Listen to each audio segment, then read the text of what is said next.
work has been a programmatic priority and mainstay at CDD for the past 25 years of our existence. And I think the reason for that is not, it's quite obvious. We are a democracy and governance promoting CSO.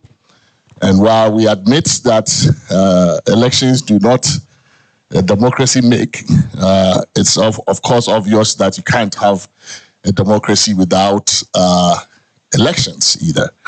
So because elections are so foundational to democratic legitimacy, we at CDD, from the very founding of this organization, invested substantial resources in our elections work. I think one of our investments is actually the coalition for the coalition of domestic election observers, which has been our partner since the early years of our founding. More recently also, we have extended our Africa footprint quite a bit in the area of elections through membership of WAYON, which is West Africa Election Observers Network, as well as our membership of the West Africa Democracy Solidarity Network, WADEMOS. We have been able to participate in election observation and other election missions across the continent, all basically to learn lessons.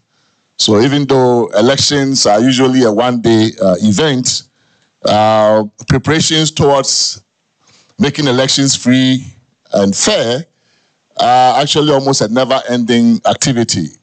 In Ghana, immediately after the last elections, we started preparing for 2024, almost immediately after the last elections. We met in Adan. We've had several meetings. We met immediately in Adan to take notes, to go over the elections, what went well, what didn't, so that we could begin taking lessons and planning towards 2024. So we've been doing this here at CDD essentially since 2021. And as part of the preparations, we sent a delegation from CDD to the Kenyan elections last year, led by our Director of Advocacy and Policy Engagement, Dr. Kojo Asante. We sent a team, our election team, to observe the elections in Kenya, not just as observers, but really just go learn. It was a learning mission. We also did the same with the most recent elections in Nigeria. We went there twice. First, to look at the preparations at the election management body level and civil society level, and then we also went to actually participate in observing the elections. We will be doing similar missions to Sierra Leone and then to Liberia, both of which, both countries having elections ahead of us in 2024, in this year. So all of this really is to say that we put a lot of priority on investment and elections, because also they tend to be a source of social conflict, and therefore we think it's the kind of investment that is unavoidable if we want social peace and stability in the country as well as in the region. Then we have to take our election work seriously. So we are happy that we are able to share some of the lessons that our delegation and our team learned from the Kenyan and the Nigerian elections, but we're not the only ones who were observing those elections. Other people too observed them, whether in person or from some distance. So we have a panel to really look at these elections going on in the continent, how we can learn from them to improve our own elections here in Ghana as we gear up for 2024. So again, thank you very much for coming, and I hope that we will have very fruitful elections. The outcomes of this meeting, we will share the lessons with the wider Ghanaian public, with the election management body, with all the various stakeholders who make sure that our elections are free and credible. Thank you.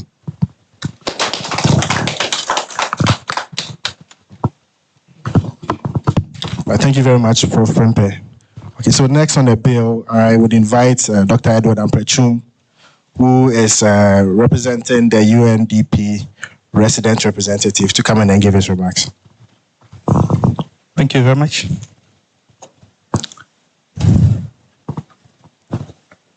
Professor Henry Kwesi Prempeh,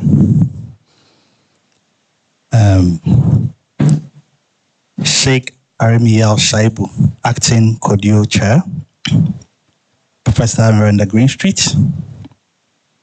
I'm told Dr. Chambers has already recorded his message. The EC representative here, honorable MPs gathered here, and former MPs,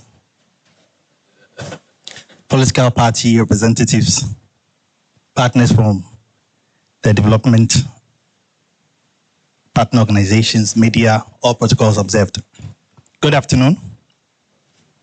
And on behalf of the UNDP resident representative, Dr. Angela Lusigi, I bring you very warm greetings from the UNDP. It is such a pleasure to join you all today, and I commend CDD and CODIO for bringing us together on this very important occasion to dialogue and share ideas for the promotion of democracy and good governance in Ghana. Let me kindly remind us that elections are not an event, or they are not events in themselves, but a cycle of various activities before and after the action of voting. Hence, sustaining the conversations before, during, and after elections remain critical to preserving the democratic stability of any country. It is thus important the Electoral Commission, political parties, media, private sector, and development partners, particularly those with interest in elections and wider governance, continue to engage to provide the needed reforms and best practices to strengthen Ghana's democratic credentials. Distinguished guests, ladies and gentlemen, elections is one of the major triggers of violence the world over. We have seen democratic reversals and unconstitutional changes in government on our continent more recently due to contestations around elections and contestations around political transitions. This week, UNDP, in partnership with the African Union, are discussing and designing interventions to address unconstitutional changes in government across Africa. Thus, this meeting provides a platform for taking stock and learning lessons from others, as we are doing today. We find this as very useful as it can improve our elections, the outcomes, and the political environment in Ghana, so that Ghana can continue to be the shining star and beacon of hope, or beacon of democracy in Africa as well. While recognizing the significant progress and good track record of Ghana on elections, we must recognize that evolving tensions, misunderstandings, and pockets of violence have marred recent elections in Ghana. It is time to change this negative trajectory and uphold Ghana's good example to the world.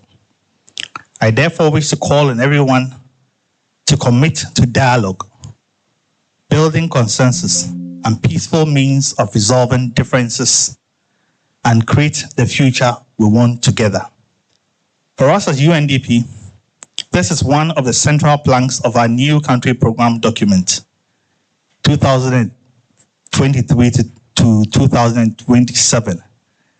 And the main focus of that plank is to strengthen democratic institutions and processes, to supporting the provision of inclusive and open spaces for expanded public engagements. UNDP is positioned to support and work with the government of Ghana and the people of Ghana to foster the respect for human rights, rule of law, and effective and accountable institutions, as well as building active citizenship to ensure that people are free from fear, from all forms of violence, and feel safe as they go about their lives. On behalf of the UNDP, I want to thank all of you and wish you very fruitful deliberations going forward. Thank you.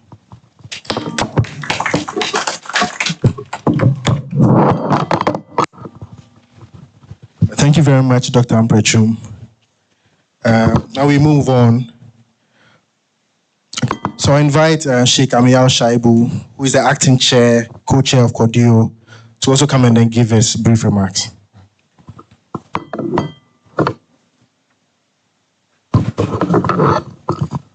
Prof. Prempe, Kojo, Professor Greenstreet, our mother for CODIO, Ambassador Chega, Dr. Degwe, our National Election Coordinator, Mr. Ahin, Dr. Kwete.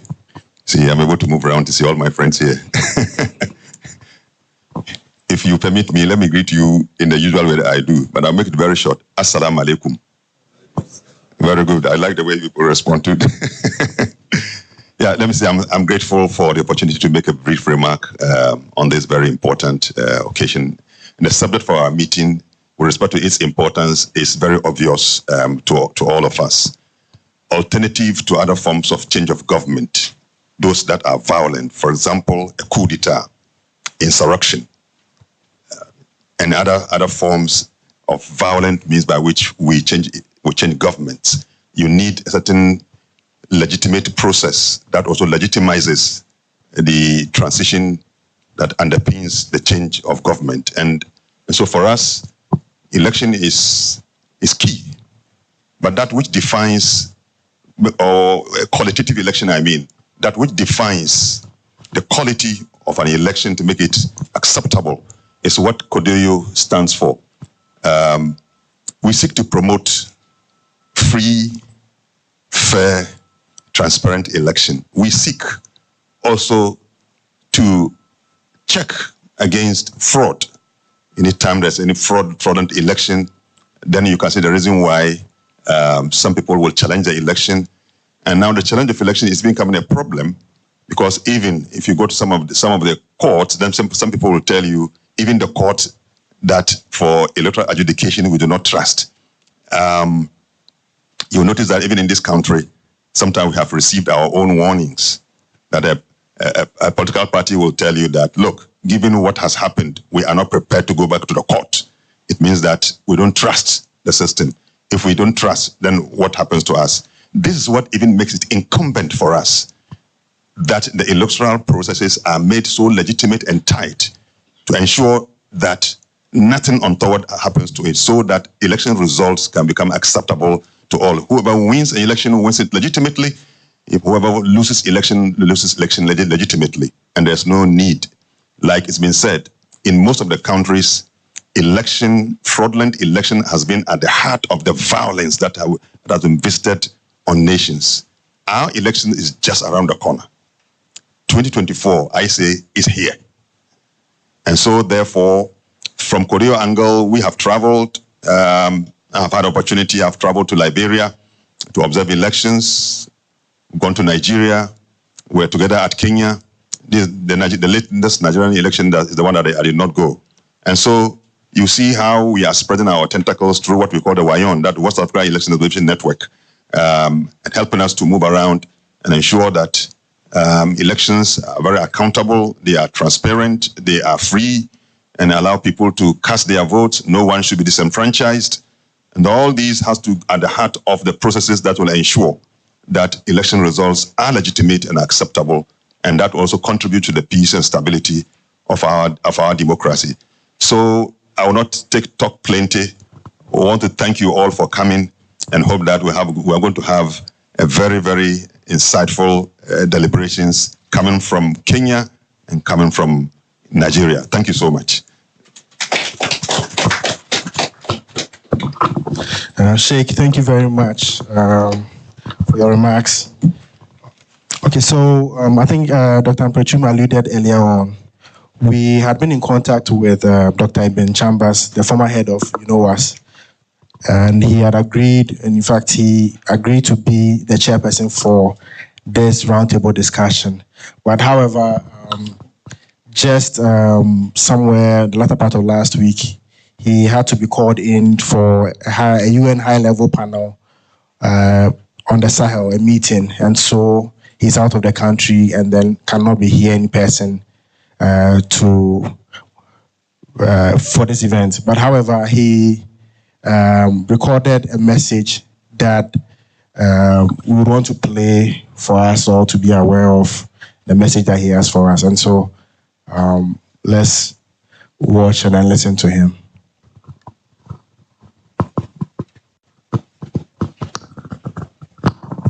I will also stand on the protocols already established. But let me nevertheless thank the CDD, Dr.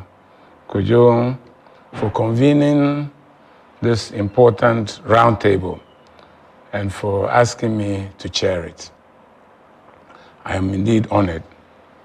The objectives of the roundtable discussion, we have been informed, are to achieve the following: provide an experience sharing platform on best practices for managing the electoral process, to ensure free, fair, transparent, and credible elections in Ghana as we prepare for the 2024 general elections. Highlight the lessons, strengths, and challenges of Kenya 2022 and Nigeria 2023 elections and what that means for Ghana. Draw lessons from Kenya and Nigeria elections while exploring opportunities for uptake and adoption of best practices that can be adopted in electoral management and judicial adjudication to ensure free, fair, transparent, and credible elections, Ghana 2024. And to garner support and collaboration from stakeholders in advocating for the implementation of reforms ahead of Ghana's elections. Why is this roundtable important? Let me advance a number of reasons.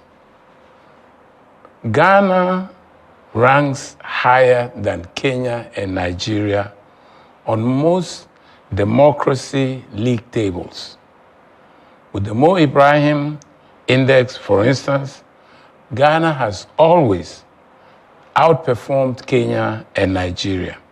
Indeed, Ghana has consistently been ranked in the top 10 of African democracies.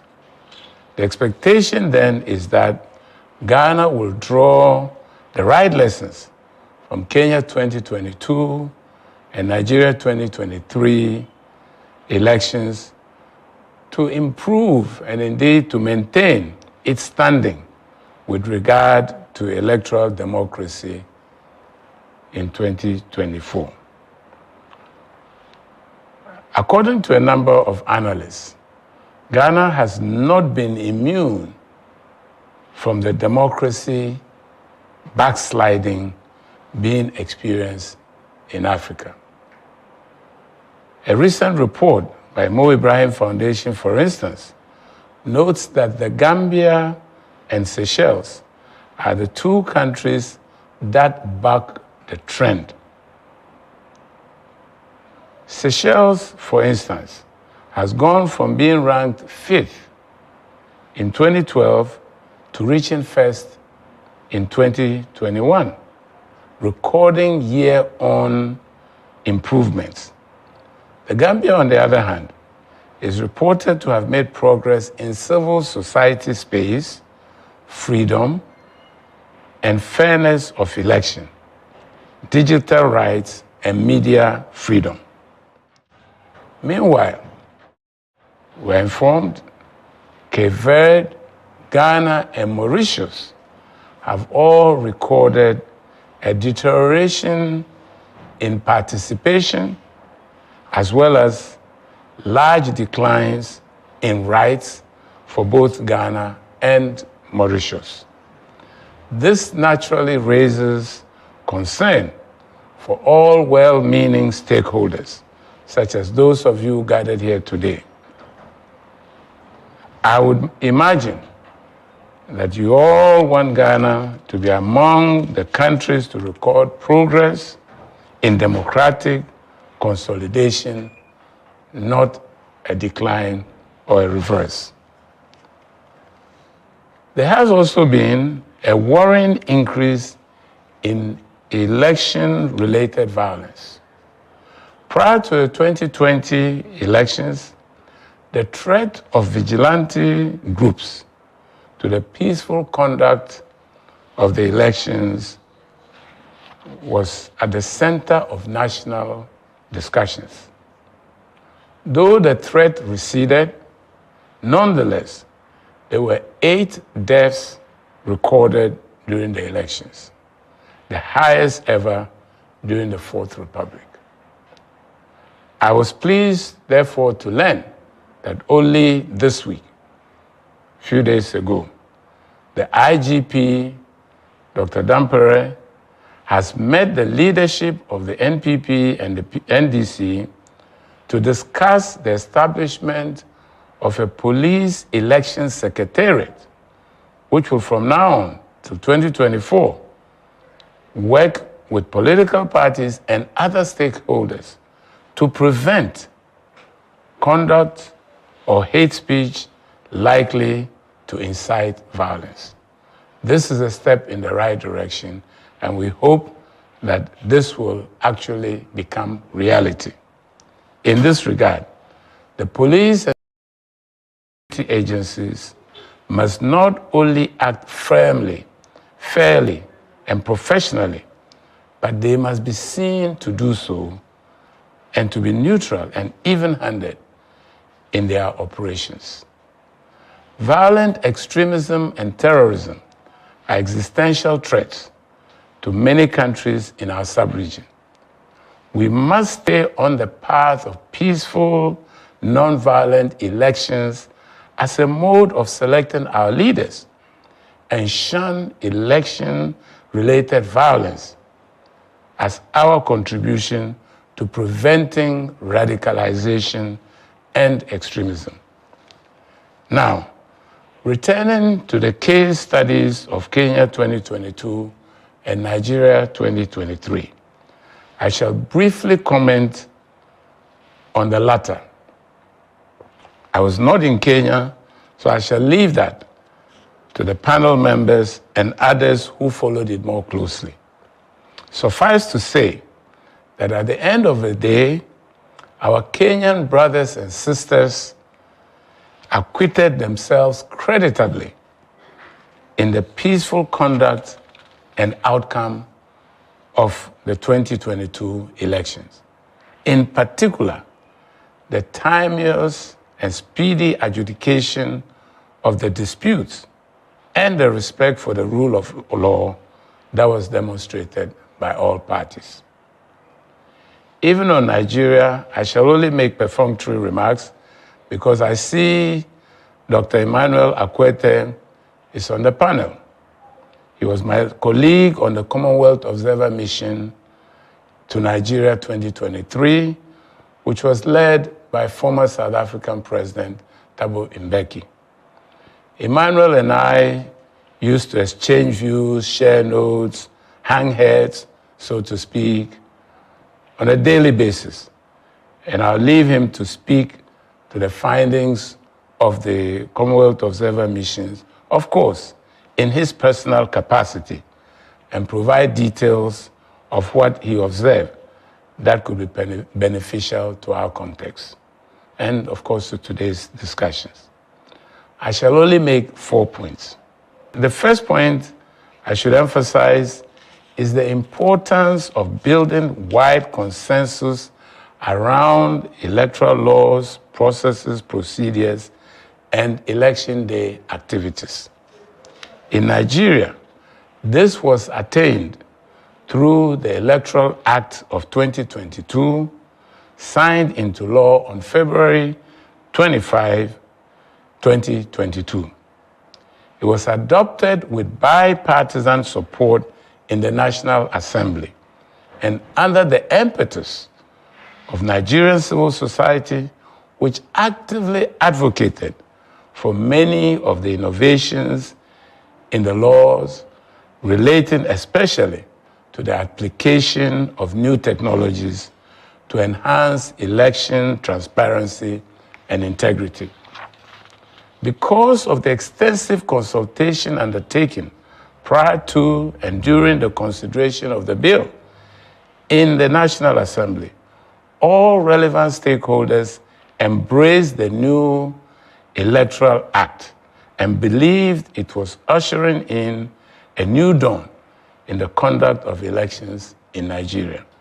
And surely there were improvements in financial independence of the Independent National Electoral Commission, INEC, extension of time frame for publication of election notice, encouragement of early party primaries, provision of central electronic voter database, revision of definition of overvoting, INEC's power of review, and the use of electronic devices such as smart card readers, electronic voting readiness, and other technological devices for processing of voters and the transmission of results.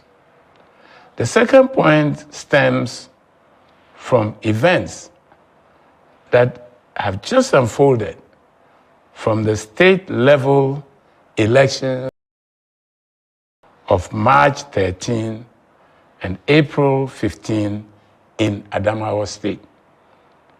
And for those of you who have followed the ongoing process, you will recall that the March 13 governorship elections in Adamawa were declared inconclusive.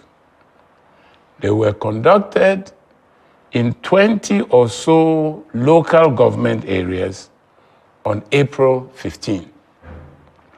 INEC took decisive steps to discipline an errant staff who unilaterally declared the governorship candidate of the ruling APC party winner while counting was still going on. INEC immediately took disciplinary action against the staff, had him arrested by the Nigerian police force, and charges have already been brought against him for violating the electoral law. This kind of firm, uncompromising action to hold accountable violators of election laws is crucial for the credibility of the process. Needless to say that this prompt response has prevented what could have triggered violence and soiled the integrity of the elections. My third point in relation to Nigeria 2023 is simply that political leaders must adhere to the rule of law. In Nigeria, prior to the election, all parties, including the opposition, commended the preparations leading to the elections and especially the electoral reforms. It bears repeating that the reforms were a product of the collective endeavor of all. Therefore, even when at the end of the day, there were several technical and technological challenges, it became difficult for political leaders to denounce the entire process. Hence, the impressive or scrupulous respect for the rule of law by resorting to the courts, not the streets, to redress election disputes we have witnessed across the country from state to federal levels. My fourth point relates to the unprecedented mobilization of youth and women in Nigeria 2023 elections. The election was the most competitive since the return of constitutional rule in 1999. They generated huge interest in the youth as the campaigns were around issues of interest to them: eradication of poverty, the economy, unemployment, security, fight against corruption, deterioration of social services such as education and health, and national and social cohesion, etc. This is likely to be the case in Ghana, with high levels of youth and women participating in the forthcoming 2024 elections. Let us hope that frustration does not set in following the elections. Political leaders have a burden of rising to expectations because continued failure to deliver the dividends of democracy engenders disillusionment and a waning in the belief in electoral democracy, which will then be seen as more and more to be hollow. Let me conclude by observing that the issues undermining credibility and integrity of elections surface after the polls, during collation and transmission. Let me repeat that. Issues undermining credibility and integrity of elections seem now to surface more and more after the polls, during collation and transmission of results. Whether it is by manual or electronic or technological counting, collation and transmission, there must be clarity, transparency, and acceptance of the methodology to be applied. And as I have already stated, discussions on these issues cannot be by dicta. They ought to be discussed widely, openly, and agreed by broad consensus. That is the pathway to peaceful, inclusive, credible, and violence-free elections. That is surely the pathway to silencing the guns and maintaining on course democratic consolidation. I wish us all happy deliberations. Thank you.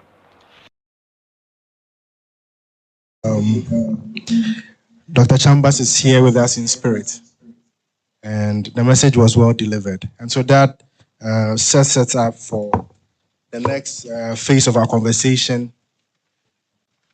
And to energize this conversation, we would want to invite Dr. Kojo Asante, the Director of Advocacy and Policy Engagement at CDD-Ghana, to take us through an overview, walk us through some of the key issues and then findings from Kenya and then Nigeria, and then the lessons that we can pick up as Ghana from all the discussions that will happen. And so, Dr. Asante, please take the stage.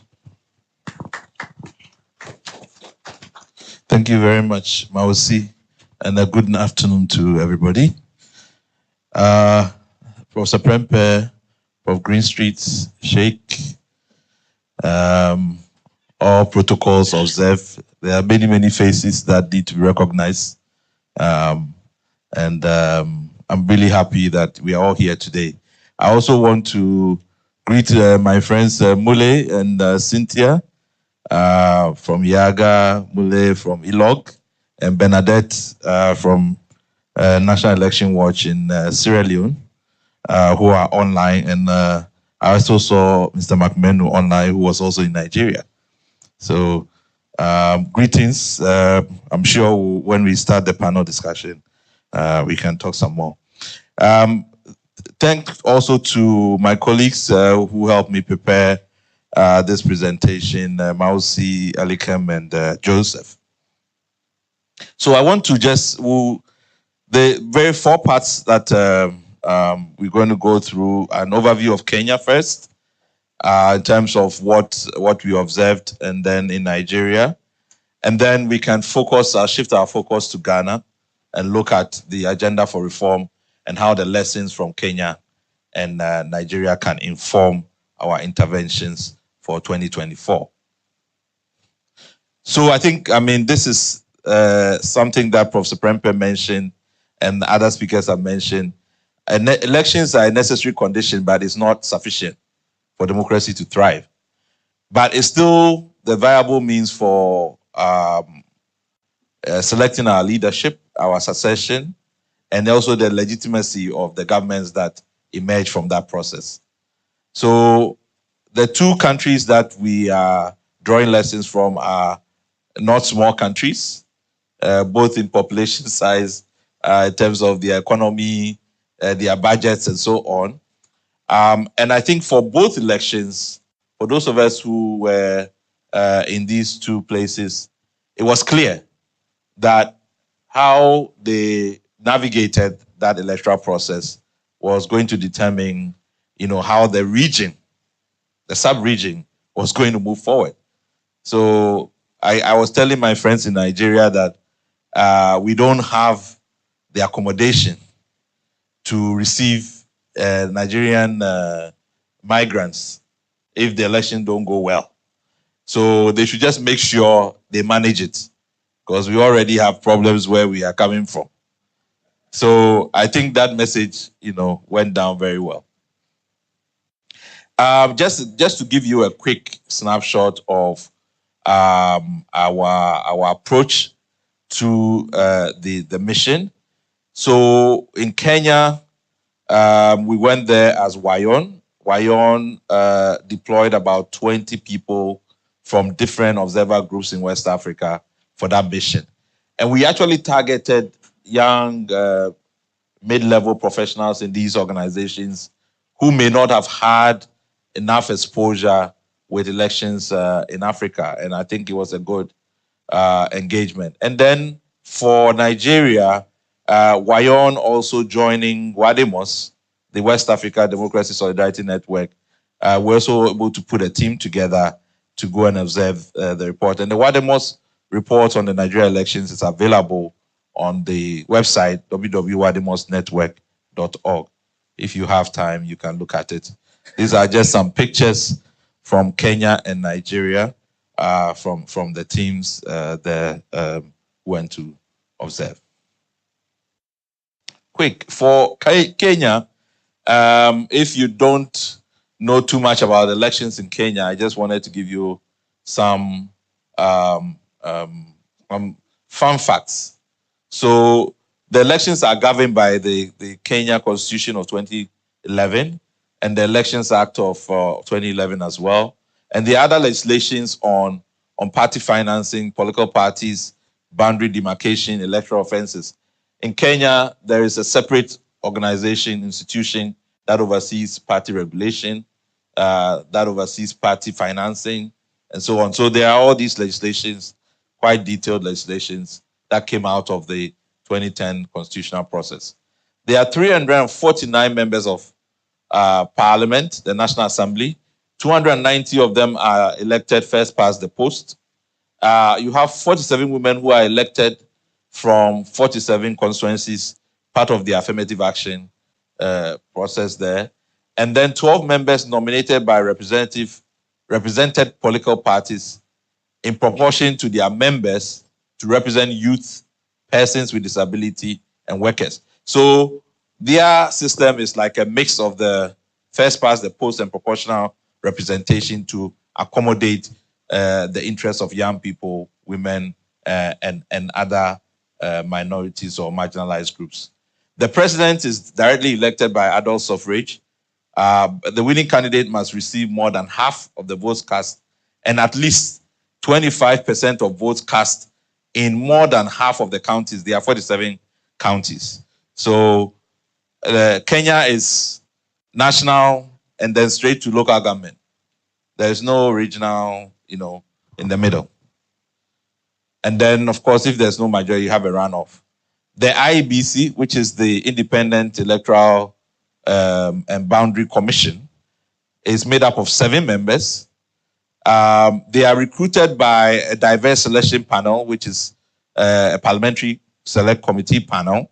So you can apply to be a member of the Electoral Commission of Kenya.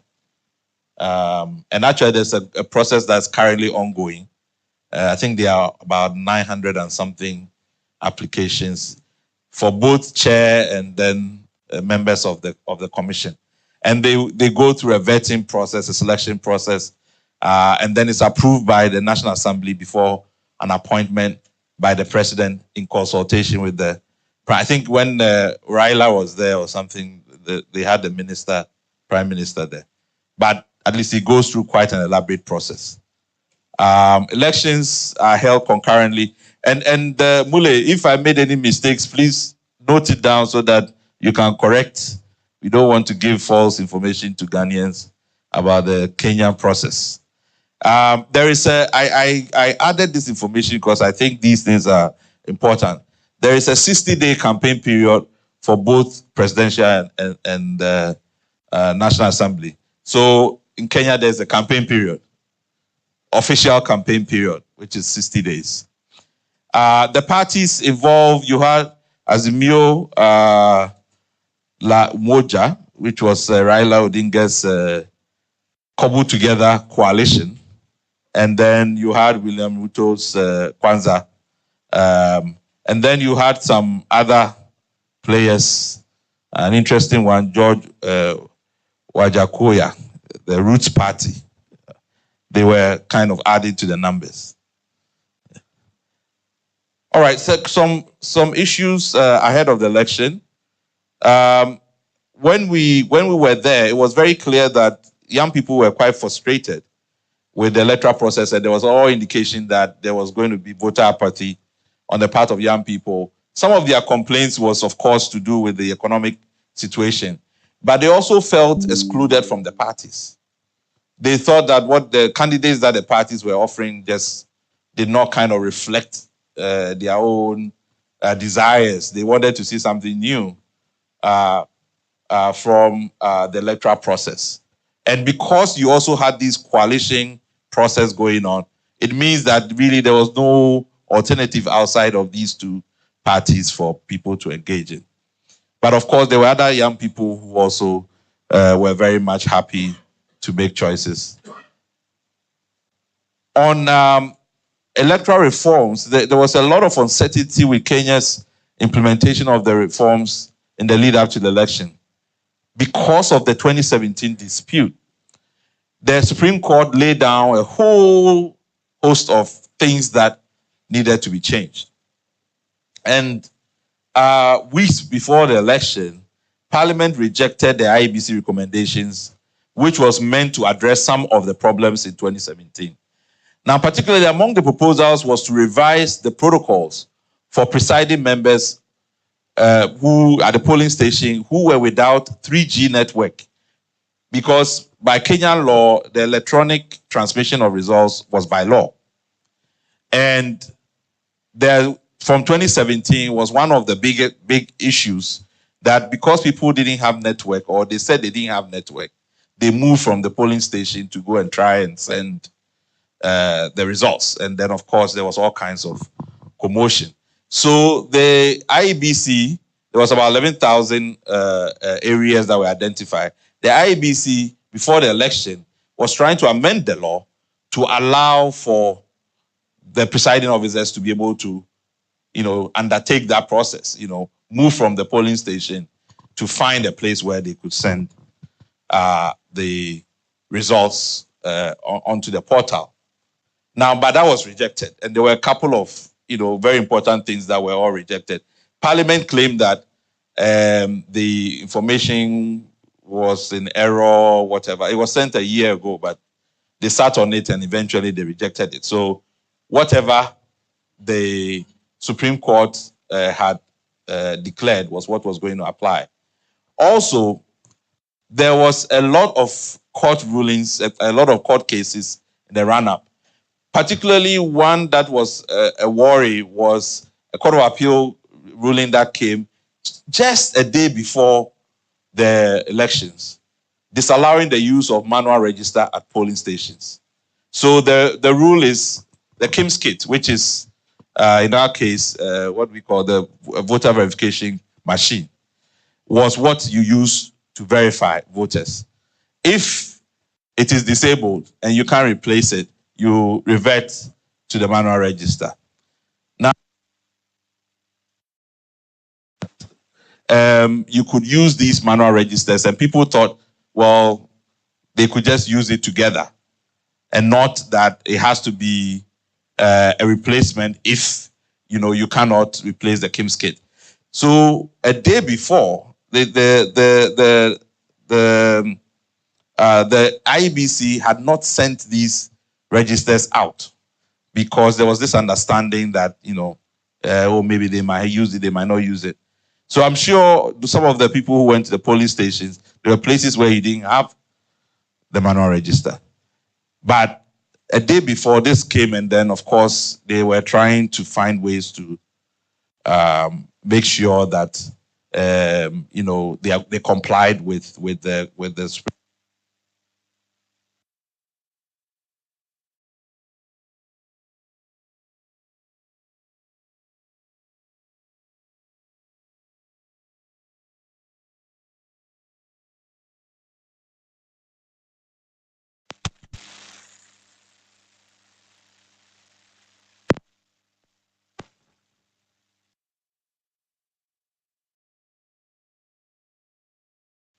The simulation, we're still not getting, I think the results were coming in like 10, 20, and on election day, you can imagine, was this going to work? So we all left there in the pre-election assessment thinking this thing was not going to work, and there was going to be a lot of problems. The IEBC also faced a lot of challenges. They didn't constitute the IEBC fully until September 2021. So for 3 years after the 2017 election, the IEBC only had the chairman and 2 deputies. 4 other commissioners were not available. Because of that, they didn't have quorum. So they couldn't take any decision. And it took a lot of engagement before they were finally appointed. And then, of course, this also created political division within the IEBC. And then, some of the staffers have not been, had been appointed as well. And if you look at the Afrobarometer surveys, in terms of trust in the EC, it was the lowest that Kenya had also experienced. So there was a lot of issues going to election. But on election day, polling was smooth, generally peaceful. Malfunction of kits were observed in only 6.3% of observed polling stations. This coming from ELOG, and which was an improvement on 2017. The KIMS was used to transmit presidential results in 96.9% of polling stations. Literally, it was a miracle. On election day, within a couple of hours, most of the results were available. And I remember the taxi that I was using, when I explained to the gentleman, and we stopped, that he can actually take his phone, go on the portal, and check the results from his polling station.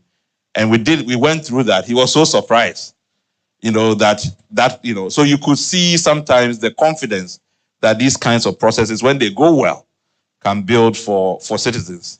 But the counting was deemed slow. It created a lot of anxiety, and a lot of observers can attest to that. Dr. Akwete was also in Kenya, really slow. And of course, they were counting not just presidential, there's National Assembly, there are other elections, state elections that were also going on. The portal, as I said, was very important. As election day approached, People were worried that, people didn't really understand what this portal was going to do. What was of concern, and which is another thing that played out in Nigeria, is that then media then started to download and collate the results from the portal. And if you have media owners that are partisan or are owned by parties, then they decided to collate it from different different locations or different approaches. So at some point, if you were watching and you knew who owned which media station, your candidate was always leading. So for a lot of citizens, that really was confusing, because some of these media houses are really reputable. But that became a problem, So that's one of the issues that election adjudication, I think, is also worth raising. So Kenya has had a history of disputed presidential elections, with only the 2002 polls considered the only election without major disputes. After the August 2022 election, Azimio launched a legal battle. And in Kenya, it's 14 days. So the matter is all resolved in 14 days, and you have to be very prepared to go into court. So the Supreme Court upheld the victory of William Ruto, and he was sworn in on the 13th of September. But there has been delayed post-election violence, partly arising from the elections, and Dr. Chambers mentioned that. But a recent invitation from Mr. Ruto to Odinga to work together on election reform through a bipartisan parliamentary committee has helped to halt that post-election agitation. So that's Kenya. Nigeria, quickly, the constitution of the 1999 is what governs the Nigerian elections, and the newly minted Electoral Act of 2022. There are 360 members of House of Representatives, 109 senators, 36 governors, all elected on a first past the post, and then you have state elections and all of that. Now, critically, to be elected president, a candidate must obtain the majority of votes and 25% of votes in at least 24 out of the 36 states, and then the Federal Capital Territory, which is Abuja. Now, that became controversial. Now, if there's no majority, then the runoff for the two top candidates, but the winner must still receive most votes and at least over 25% in 24 states, plus the FCT. So this threshold has always been very, very controversial. INEC is made up of 13 members, including the chairperson, appointed by the president in consultation with the Council of State and with the approval of the Senate. It doesn't really show, and Cynthia is online, she can talk about this, whether it's a two-thirds majority of the Senate or a simple majority. 4 years is the tenure for the president. Nigeria also has campaign period, 150 days before the polls, and it ends 24 hours before poll day. And the main parties, All Progressive Congress, APC, People's Democratic Party, PDP, Labour Party, and then the new Nigerian People's Party, NNPP. They were the main participants for the elections, or the key leading ones. Now, key issues for the election, there was a lot of voter enthusiasm in the Nigerian elections compared to Kenya. And this had really come from the NSAS protests that generated a higher level of activism among the young people. And then the emergence of a third force in the person of Peter Obi, who basically took over the Labour Party, also sort of gave people a belief that duopoly between PDP and APC will be ended. We had nearly 10 million new voters added to the voter roll in Nigeria.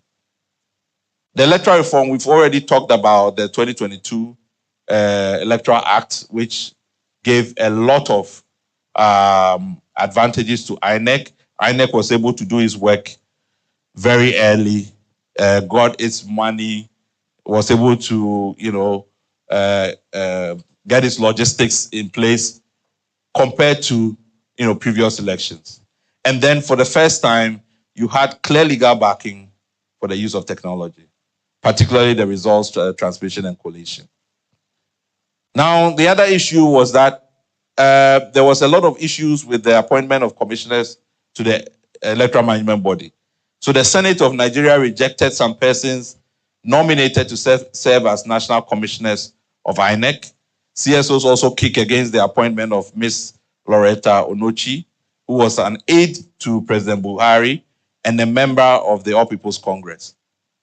Then later on, CSO Situation Room also demanded the withdrawal of 3 nominees for resident commissioners on the grounds of partisan affiliation. So the states normally have resident commissioners who are appointed by the Electoral Commission. It's like your regional director for EC. And these individuals are, some very clear party affiliations, and CSOs made a lot of noise. Nothing happened. So we'll come back to that.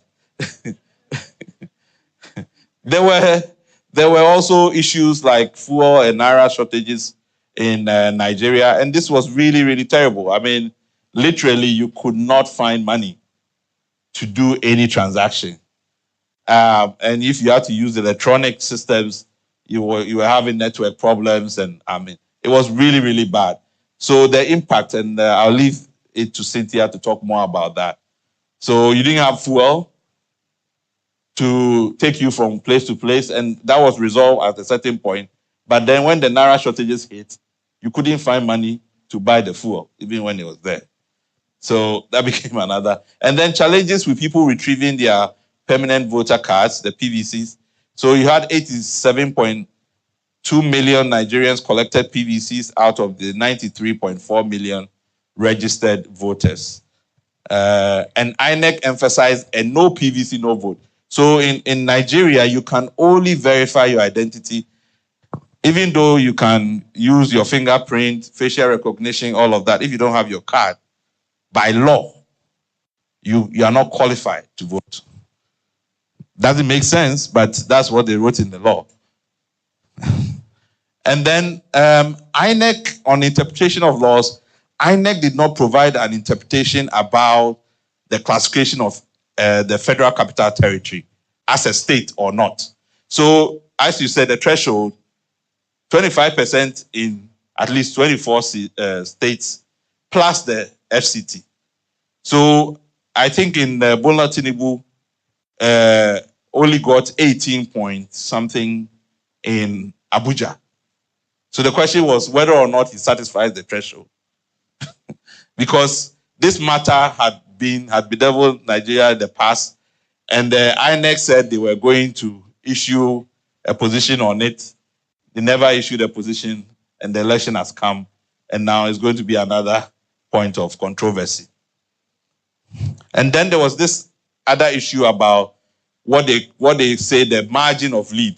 And I think we do the same here. So if at any point in time, the Electoral Commission sees that there's some disruption in Accra, and they have to declare the results for Accra, but there are a couple of polling stations where ballot boxes have been stolen. If the person leading, the margin of lead that he has is more than the registered voters in the places that there have been disruption, then they can go ahead and declare, even though, all those, and they might decide not to organize elections there. I think it's a misreading of the Act, because the Act says that you have to organize elections, but you can decide not to include it in the pronouncement of who won.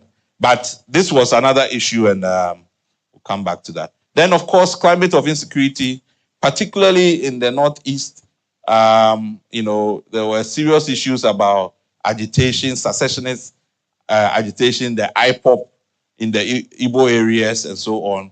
But it was a real problem. The funny thing, and Cynthia, you have to confirm this, was that in the run-up to the election, all the hijackings all the Boko Haram activities just all disappeared. I mean, if you were tracking Nigeria, you constantly hear kidnappings and and actually they have returned after the election. So it's I leave it for the security analyst, but I want our Nigeria panelists, to tell whether I'm reading it right. But you had about 50 INEC facilities attacked, between 2019 and 2023. And then, of course, there were widespread, concerns about. Yeah, we've talked about this. Election technology, yeah. So the technology, as I said, was a big thing. There was a lot of expectation that was going to be a game changer for Nigeria. On election day, at least the elections were not postponed. There was real fear that it was going to be postponed, just like any other, because of the insecurity. But because of the logistic improvements that have been done, because the INEC got its money early and so on, the elections still went ahead. And in the Igbo areas where there were fears that maybe there will be disruption, because you had an Igbo candidate, basically, it was fair play for everybody. There were challenges, though. So polls opened an hour late in 44% of polling units. Yaga Africa's PVT confirmed that election materials were received late by polling station officials, and this affected the start of polls.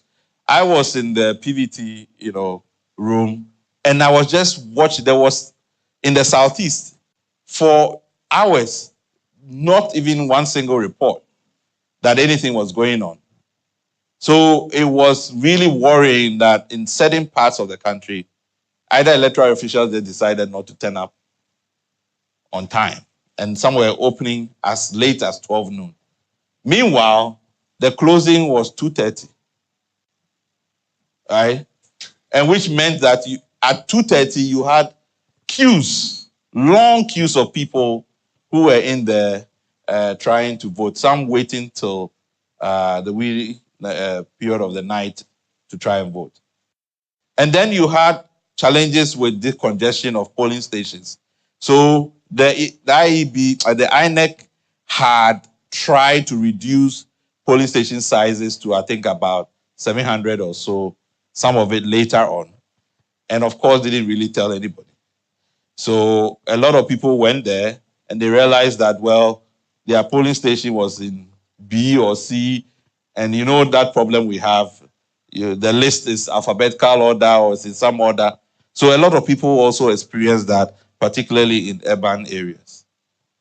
Voting counting, the atmosphere for voting was peaceful. However, acts of violence, particularly in Lagos and other places, the beavers functioned well in most places.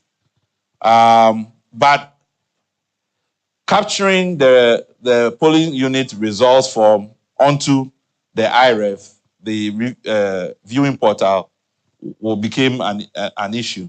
A lot of polling officials did not comply with this legal obligation, and for I think a couple of days we still were waiting for data on that. So that was really a big problem, because everybody was waiting, just like it had happened in Kenya, to see the results as soon as polls closed, to see the results up on the IREF, but that did not happen.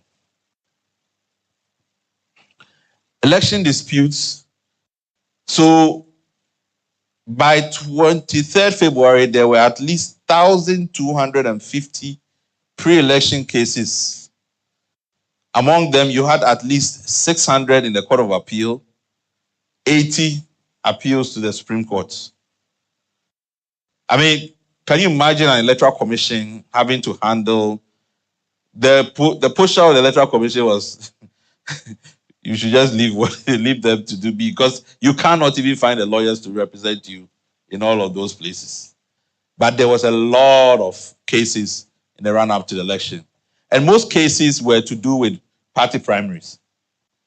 So people were still contesting party primaries and then the decisions were coming in late, sometimes so late that before ballot papers have already been printed. And then they were asking the Electoral Commission to still comply. So there was quite a lot of chaos, particularly also at the state level. And then, of course, we know that the election was contested after the declaration of results. So I've gone through Kenya and Nigeria. I want to now move quickly to Ghana. And I start from the post-election period. So there was a lot of post-election reviews. CODEO, the EU, the Electoral Commission itself, the NDC also did. Collectively, the recommendations were about 108 of them ahead of 2024. And majority of the recommendations were directed at the EC. Just a distribution of, the number of recommendations for different stakeholders in the electoral process. But some of the ones include the inclusion of women in political participation, reduction of filing fees for women and PWDs, and the passage of the affirmative action law, and then increasing the transparency of counting and collation, timely publication of certified election results, which is polling station results. And then recommendations also call for comprehensive guidelines and training on the part of the EC to standardize procedures in the case of ballot mistakes. So what do we do if you make an error on the result sheet? Do you just cross it or tipex it and add your own number? Or there should be a procedure for that? Issues of overvoting and mismatched reconciliation. And numerous references were also made to the lack of sanctioning capacity to enforce existing or potential electoral regulations. Media regulations, consensus appeared to revolve around the empowerment of the National Media Commission to carry out its duty with greater provision of resources. And then improving the parliamentary election petition process with definite timelines. We know now what that means for the election of the speaker, for who has majority or minority in parliament. So it's no small matter. The NDC, IPAC, and CODEO reports were in agreement that continuous voter registration for citizens turning 18 or registering for the first time should be carried out throughout the year. The role of the Ghana Police Service as the authority charged with election security, an agreement that police proceedings should be more transparent with periodic updates on electoral crimes for the public and other stakeholders, such as IPAC. Furthermore, there appears to be a strong consensus that the military should only be on standby during elections as a last resort in the case of emergency. Recommendations for the closing of polls earlier than 5 p.m. And I think the only exception to this was the NDC didn't think that we should bring it forward, and the EU as well. And then regulatory framework for campaign finance, not financial. Okay. All right. So these are like common themes that if you take all the recommendations that have been put by these groups, seem to come to a consensus. So what are the lessons? Timely conclusion of legal reforms way ahead of the national elections. One of the things we've really clearly understood from both Kenya and Nigeria is whatever we need to do in terms of legal reforms have to be done early and explained early so that everybody understands and appreciates what it means. Oftentimes, in a lot of those cases, both in Nigeria and in Kenya, it's during the elections, that's when people are interpreting what the common understanding of the law is. And so that this process is very, very important. And then reforming the process of appointments to the EC to make it transparent and inclusive. This is an ongoing process. Some said, well, we have to revise the constitution. But I think until then, for the protection of our elections and our peace, conventions should be enough. A common understanding, a shared understanding of the importance of the EC remaining independent, I think has to be pursued. Then injecting more trust-building processes into the election, extending timeframes for election planning, introducing public access to key election data results. We've seen the benefits of the Nigerian election, that the Electoral Commission had time to plan its logistics and so on and so forth. It didn't necessarily happen in the Kenya case, where actually Parliament sat on the Election Commission's money for many, months and released it late. But whilst they were sitting on it, they were accusing the IEBC of not doing its work. So Parliament has a key role in also facilitating this for the Electoral Commission. Effective use of technology in transparently tabulating electoral results to improve the integrity of the electoral process as exemplified in Kenya. I am fully convinced that the use of a viewing portal where you scan the image of the result sheet and immediately transmit it, so that it's publicly accessible, is one of the better ways of protecting the election data at polling stations. Everybody agrees that when we all sit at the polling station at the close of polls and we count 1, 2, 3, what is declared there is legitimate, is credible. When we've done PVTs, you see every agent sign, 99%, whatever. Somehow, between that and the collation center, there are always problems. So you need to protect that data, regardless of what happens in the collation, as your backup. And once you do that, everybody has expectation that we know the results before we even get to the collation center. So we have to definitely look at that process very carefully. Of course, in Nigeria, we also saw that it can be sabotaged deliberately, and it's still an inquiry that we are looking whether this was deliberately done to just not make the process operable.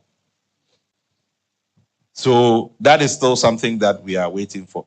Then campaign finance regulations are critical for ensuring an even playing field for candidates. How do we reach a consensus for the passage of a party and campaign finance network? Work that Alaji and others have been actively helping, to work on. And then CSOs played a complementary role in each of the electoral processes, and the need for CSOs collaboration with other stakeholders, particularly the EC, to continue to promote electoral integrity. Also, abuse of incumbency and vote buying. In Nigeria, with the scarcity of Naira, and the legend was that this was done so that all those people who had mobilized old notes to go and use for vote buying, they won't get access to them, or they couldn't use it. So the Nigeria version of the special prosecutor, the EFCC, were out and about looking for people carrying bags of money. And a few people were arrested, with their bags of money. Quite a lot of money, I must say. So we can deploy the same thing for election 2024. A special prosecutor can deploy plainclothes, members, because we know that the money is shared in public. It's not hidden. So if we want to curb vote buying, there are things we can do. But we certainly need to also look at abuse of incumbency. And then also improving voter registration processes that's trusted by all stakeholders. Adequate piloting and testing, stress testing of IT systems. Again, once you use technology, the transparency, and I like what Ambassador Chambers said about that the methodology has to be agreed. the processes of monitoring that has to be agreed and dialogue so that there's clear understanding as to what everybody's role is. And identifying effective tools to deal with voter suppression. Now, that's the new one that for observers, we don't really have tools to really monitor that process. But in Nigeria, when you see particular locations where logistics are delayed for hours, and that can make the difference as to whether people even come out to vote or how long they stay in the queue. And that can impact on the electoral outcome. So how do we monitor that kind of process? And then also we have to think about how to mitigate disinformation and misinformation. In Nigeria, it was, well, in Kenya too, it was quite incredible. But in Nigeria, if you looked at these situation rooms trying to counter misinformation, it's incredible. Videos, pictures, manufactured, and they are coming in by the minute. And unfortunately being carried by media houses who are not really verifying. So, by the time you correct it, the damage has already been done. It was a huge challenge, but there were good civil society initiatives. The CDD West Africa had a war room and really was countering these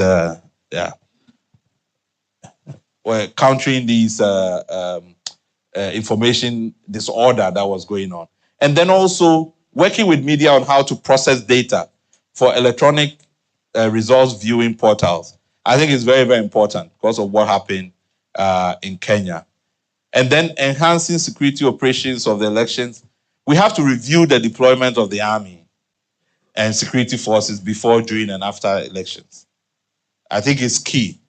We have to have also a clear understanding, particularly also when we are having threats, of extremists and jihadists going into our election.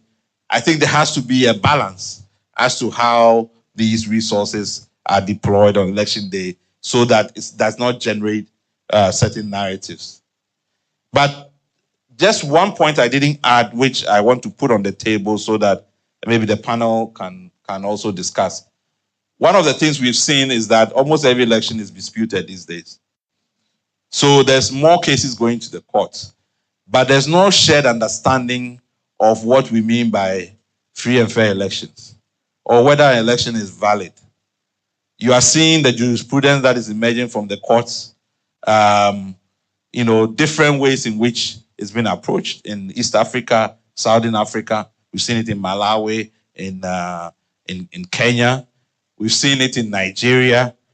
So if that, it doesn't help that what is free and fair or what is valid differs from when you move from one country to the other. That creates another problem of credibility for elections, because the more disputes you're going to have, the courts are going to get involved. So it's another area that we have to look at. When we tried to broach this subject, Dr. Aini ended up at the, what's it called? The General Legal Council. But it is a matter that we have to take seriously because it would actually exacerbate the problems that we have if we don't begin to also have an engagement about the jurisprudence. So thank you. I've taken a long time, but I wanted to cover all the bases. Thank you very much. Dr. Santi, thank you very much for making that attempt to cover all the bases.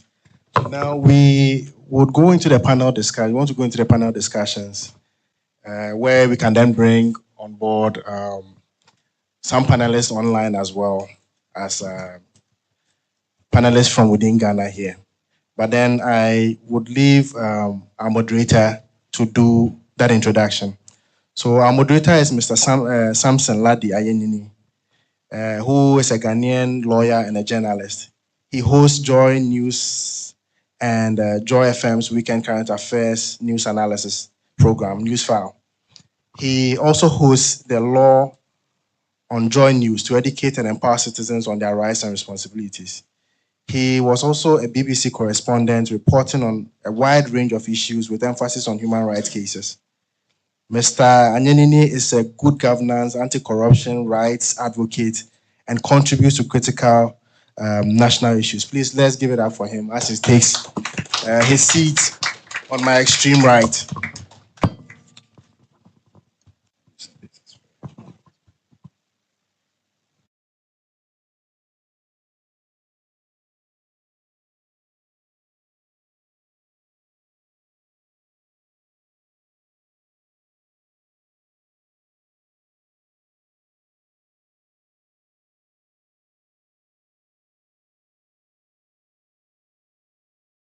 Tired. So in the next 1 hour, we'll try and see how we get it done as quickly as possible.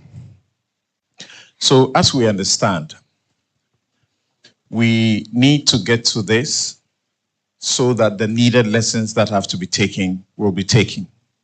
First of all, we need to note that presently the opposition, I don't think we have more than one opposition really, in actual fact. The main opposition, the NDC, is not at the IPAC, where all the parties, together with some other CSOs, meet to take decisions.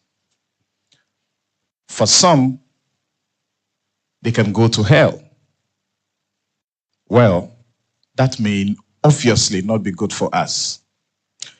We are aware of what the EC has been attempting to do at this hour, when by February, there were over 2.5 million people yet to have their Ghana cards registered, not to have their Ghana card registered.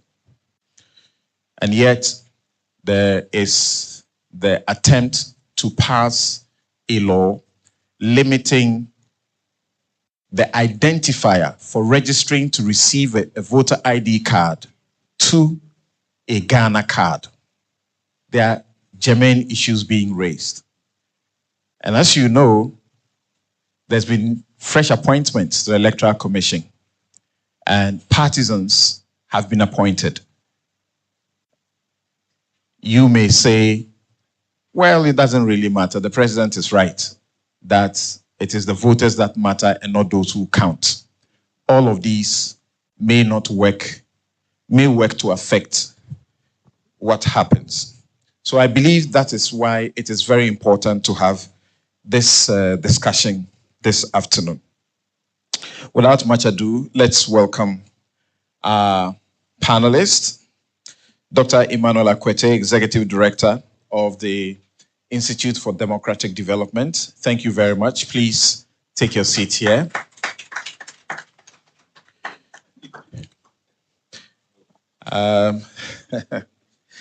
Dr. Kojo Funfuni-Asante will join us as well. But as you know, we are joined electronically by Bernadette French, who is director. She wears two hats: Director of Programs at Campaign for Good Governance and Western Area Coordinator at the National Elections Watch in Sierra Leone. Thank you very much, Bernadette, for joining us. Cynthia Mbamalo is Director of Programs, Yaga Africa, Nigeria. Thanks for making the time to join us. We also have Mule Musau, Coordinator, Elections Observation Group, ELOG, in Kenya. Ladies and gentlemen, thank you very much for making time to be part of this discussion. So, I suppose we should begin from Kenya. And it is important because last week, before last week, the country was rendered ungovernable. You can describe it however you want. The opposition rendered the country ungovernable. Guess what? The elections were won, as we know, in a peaceful way. Eventually, it took the court to decide that William won the election. And yet, when the opposition hit the streets, governance could not take place.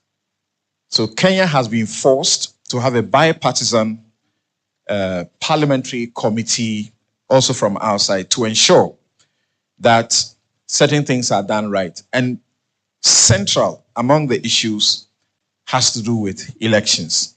So, Musa, from the developments in Kenya, and even as we speak, the back and forth about the proper leadership of this bipartisan committee and to be able to make progress, what do you have to say which must, as it were, be mirrored for the purposes of the lessons that we need to learn here in Ghana going into our elections?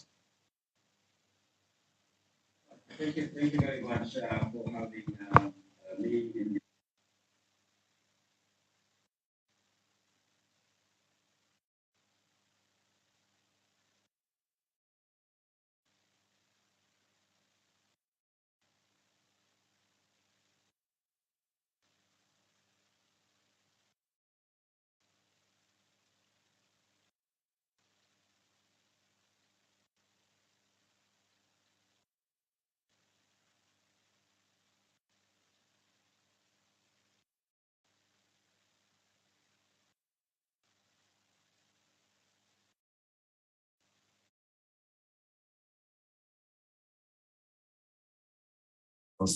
That we'll be discussing today. Straight to your question on the question of on the issue of the bipartisan talks. My quick take is that we had an election which went through the process of the dispute where it was settled by the Supreme Court of Kenya, and which validated, therefore, the results of the election which had been declared by the Electoral Commission. But since then, we have had the opposition citing different issues in terms. First, they say they did not agree with the court. Later on, we have seen a dossier come through, which they say that they've gotten it from reliable sources, saying that they have, it shows different figures from the one that was given by the Electoral Commission. So therefore, they decided to take to the streets. They also took to the streets to complain about the manner in which the new election commission was being constituted. From a legal point of view, the process is supposed to be initiated by Parliament, which selects a panel which sits together and which then goes ahead to select the new commissioners. The panel is decided in Parliament in terms of who then participates in the group. It involves members of the Parliamentary Service Commission. It involves 2 members of the religious community. It involves a member of the Law Society of Kenya, a member of the Political Parties Liaison Committee. So those 7 members who are to be chosen, a dispute emerged that the opposition felt that because the new president had majority in Parliament, but not just majority, but from what they say, bought new extra members from the opposition, then he was able to command the decisions and therefore got his people into the panel. And therefore, from their point of view, that was going to influence the formation of the new commission. So they took to the streets. We had about 2-3 weeks of demonstrations. But like you've rightly said, the president later extended an olive branch to the opposition to have a bipartisan engagement, which is where we are at the moment. Of course, it has its problems. As we speak right now, yesterday, they fell apart. They say they cannot be able to agree on some of the members who have been appointed by both sides. Very interesting is that each side has nominated a member of parliament who appears from the election process to belong to the other side. Therefore, they say on the basis of this, then they cannot be able to proceed. They need that issue to be tackled by the principals, in this case, the president and the official opposition leader, Raila Odinga, who they are waiting to be able to arbitrate over that particular dispute. But for us, I think these are some of the issues which we were expecting. We did not expect that they are going to settle very quickly on the matter. Remember, there was a panel which had already been chosen on the basis of the legal process, the existing legal process. So we do have this bipartisan engagement. The expectation is that they're going to sit at some point, agree on the modalities of appointing the panel, which then goes on to vet and interview the new applicants for the commission jobs, and then forward the same to Parliament. We expect, of course, there's going to be teething problems in the initial stages, but like we know in the Kenyan process, the expectation is that as soon as the principals step in, they will be able to agree on the way forward and agree on the agenda, and therefore be able to give a solution as far as the electoral, the selection of the IBC panel is concerned. Back to you. Thank you. Thank you. Then I needed you to help us appreciate. So presently there's a deadlock. And among, or the central issue has to do with elections and the elections management body. From where you sit, how is this resolved? Now, as we have acknowledged, the elections have gone through the Supreme Court. Now, after that, post-elections, we have 3 people dying. We have, as many as 400 people getting into trouble. There were arrests of certain opposition figures over the demonstrations. They've all been let go because the government cannot function. If it dared, prosecute these people.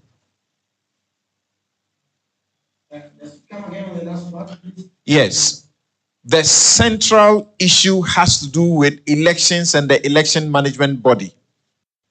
How will that be resolved from where you sit? The election management body issues, in my view, is that the question is, first is a major component, major problem when it comes to the IBC. Is as a result of late appointment of the election commissioners 1 year into the last year's election, and in what was termed as a government-initiated process. And the other side, we had 3 commissioners who looked like they were supporting one side, based, of course, on the politics, not on what is on the facts on the ground. And it seems that there was a fallout as a result of that. So in my view, then, the idea of coming up with a selection panel where both sides of the political divide agree on who is going to sit on that panel, and therefore the vetting process of those applicants will be much more agreeable to them if they feel that they were represented in the selection panel. And that is what they're trying to resolve right now. So if they get into speaking terms, like I said, they started off on a bad note, then they should be able to agree. Some of the suggestions include, do we add to the number in the selection panel that we have currently, and therefore we may be forced to change a few laws? Or do we totally change the entire panel as was done, and come up again with a suggestion in terms of a legal framework that allows maybe for the political parties themselves to be able to choose who sits on the panel. Once that has been settled, then they can now move to the next step, which will be looking at the applications, or maybe open up for new applications, because we had already started that process. So they may be opening it up to other applicants, and then after that, then be able to go through the vetting process. Government has now been brought to a standstill. With the benefit of time, how could this have been avoided? Oh, yes. I know that it could have been avoided because there's something in Kenya we call basically political bad manners. We have laws. The laws are clear. If we were to be asked, we would have said the selection panel should have just gone on and gone on with the process. But because we have a political opposition which is not very confident about that process, then this issue of a handshake, which is very prime in Kenya, where we have to sit down if there's a political confrontation and then agree on a new way forward despite the law, then takes hold. So that's where we are, but the law is there. We don't have there's not going to be any other alternative, but it is the political brinkmanship which brings us to the space that we are in, where it has to be negotiated how it is going to be done. Thank you. So in my last question, actually what I wanted to ask you was, what would be the lessons for you that Ghana should be taking? The first lesson for me would be adherence to the law. We cannot be able to operate or conduct elections in the absence of laws. And impunity is a big issue that we have in Kenya. We seem to keep breaking or not or avoiding the script of the law and looking for political settlements where we should not. And this oftentimes has led us to this kind of situations. Just a quick point is that we dismantled the election commission in 2016, just before the 2017 elections. We ended up having a disputed elections. We have done the same things on a number of occasions. So for me, the big lesson should be where we do have very clear laws, then they should be followed. The second lesson, which is also quick from this, is that we need to, the processes need to be as inclusive as possible, and transparent, where everybody feels that they are able to participate. I think the big mischief where the opposition got an opportunity was when the president, the current president, went to parliament and bought some members of parliament. And I think that mischief is where the opposition took issue with and said, well, you're buying our people. It means that then you're going to give us a biased position as far as the selection process is concerned. Thank you. So let's hear from Cynthia. In the case of Nigeria, like it or not, the legitimacy of the government to be constituted next month is clearly in question. What would you attribute to the situation, and how should it be avoided? Thank you, and good evening from Nigeria. Hello and greetings to all my brothers and sisters in Ghana. It's good to also see my brother from Kenya and my sister from Sierra Leone. I can see some other Peter, Franklin, and Joy and Regina. So I think just listening to Mule talk about the Kenyan experience and learning from, and also thinking about our Nigerian elections, you made a very important point around the question of legitimacy. And perhaps to provide context, this is one election, that's the Nigerian 2023 general elections, that produced a president-elect who won an election with barely 8 million votes, whereby if you put together the votes for the opposition parties, the opposition parties actually won elections with more votes than the president-elect. So you can see the president-elect did not necessarily win the popular vote in a sense, because if you put together the votes of the opposition parties, you're getting about 13 million votes. So it's already an election where more people voted for opposition than the president-elect. And so that in itself already is already an interesting dynamic. That is one. The other part was, this is an election that was both contentious and controversial. Contentious in the sense that for the first time, we can say we did have a third first party. So it was beyond just the traditional two party competition to a supposed third force that emerged months to the elections, because it wasn't years to the election, but months to the elections. And then a fourth contender that was holding sway within a particular state in a popular geopolitical zone in the country, which is the new Nigerian People's Party. I know Dr. Kojo already gave us that context. So it was competitive, but controversial in the sense that there were several issues at play. First, issues around identity. One, religious identity, where you had the All Progressives Congress, which is the ruling party, producing a presidential candidate and a running mate that were of the same religion. And the Nigerian context being a multi-religious and ethnic country, issues around religious identity is always a factor in our elections. And so where you usually have parties trying to balance between one Christian and Muslim faith and geopolitical balance. However, this time around, you had two, both the presidential candidate and the running mate at the time, from the same faith, which became a major conversation because there was an expectation that it was always going to be a Christian-Muslim ticket or Muslim-Christian ticket. But this time it had a Muslim-Muslim ticket. The other part of the controversy, still around ethnic identity, you also had an election where there was an expectation that the presidential candidates would come from the southern parts of the country.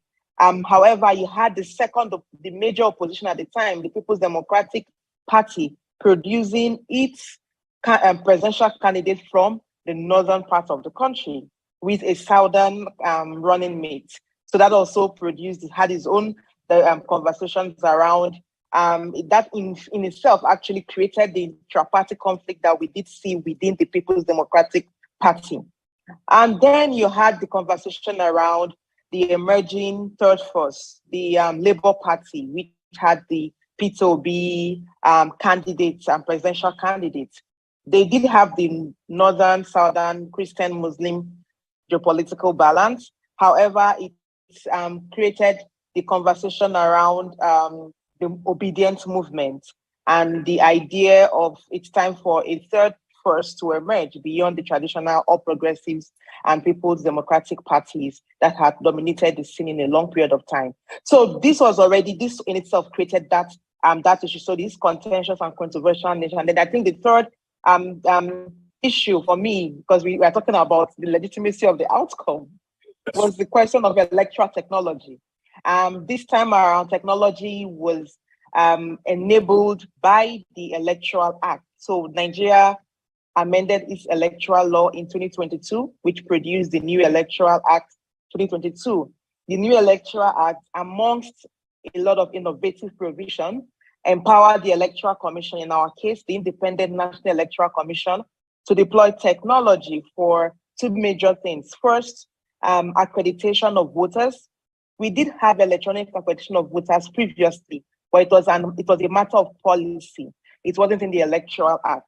And but this time around, we had it in the Electoral Act. And the Electoral Act made it mandatory that only voters who were electronically accredited would be allowed to vote.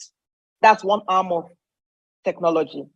The other part around technology for elections process administration was on the issue of the results management. So the new Electoral Act empowered the Electoral Commission to deploy electronic transmission of results. However, it was at the discretion of the commission. And then the guidelines further provided for the adoption of the use of the BVAS, which was used to accredit voters, the bimodal voter accreditation system, the BVAS, to transmit results electronically and upload it on the INEC result viewing portal. So the IREV was introduced by the guidelines. So it's introduced by the Electoral Commission, acting on the powers granted to INEC by the Electoral Act to deploy electronic transmission of results. Now, yes, so technology in itself is what brought most of the problem, isn't it?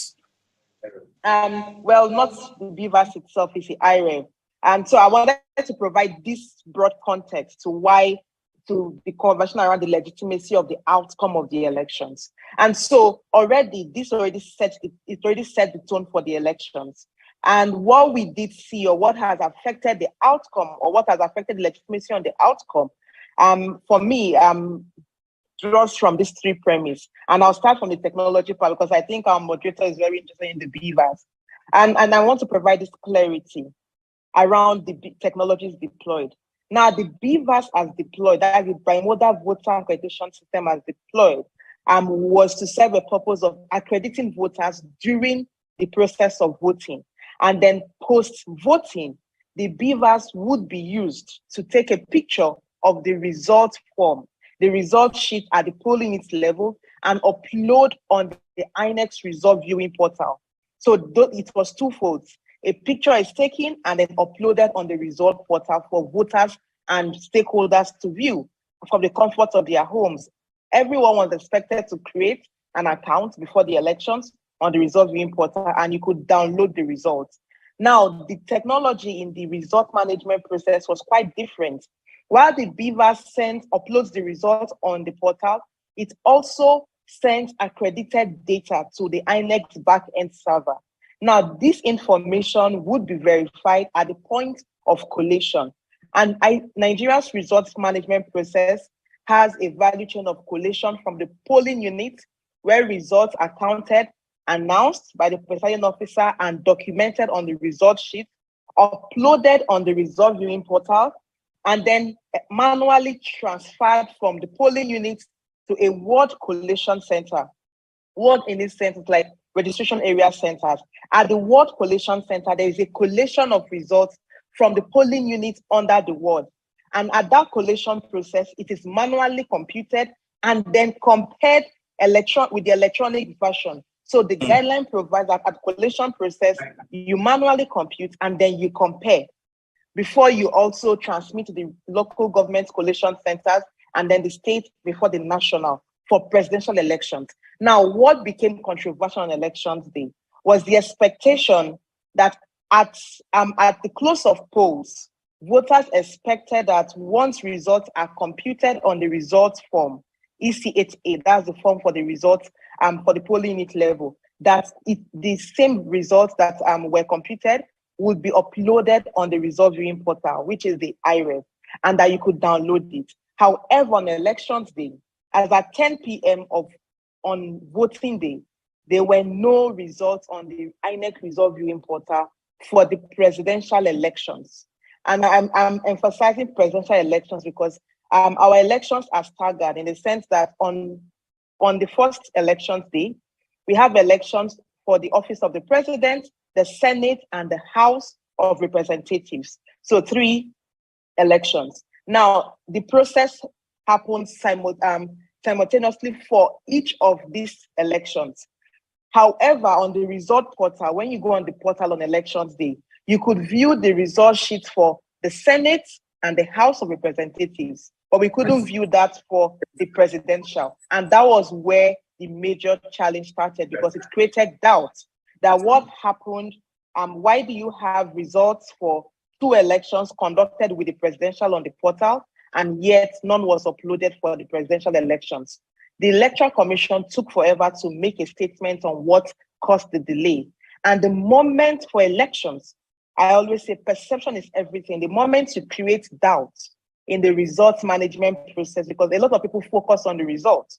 Once you create doubt, it affects how voters and even stakeholders accept the outcome of the elections. So that was a major issue. But remember that this was already within the context of a very controversial elections, a contentious elections, and an elections where majority of the voters voted for opposition as against the ruling party, which was declared by the Electoral Commission as the party that won the elections.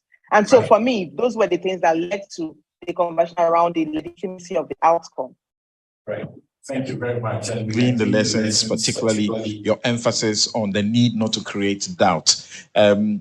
I'll have Bernadette also share with us briefly, observing in Kenya and also in Nigeria, what is it that you think Ghana needs to pay particular attention to, particularly with regard to elections management?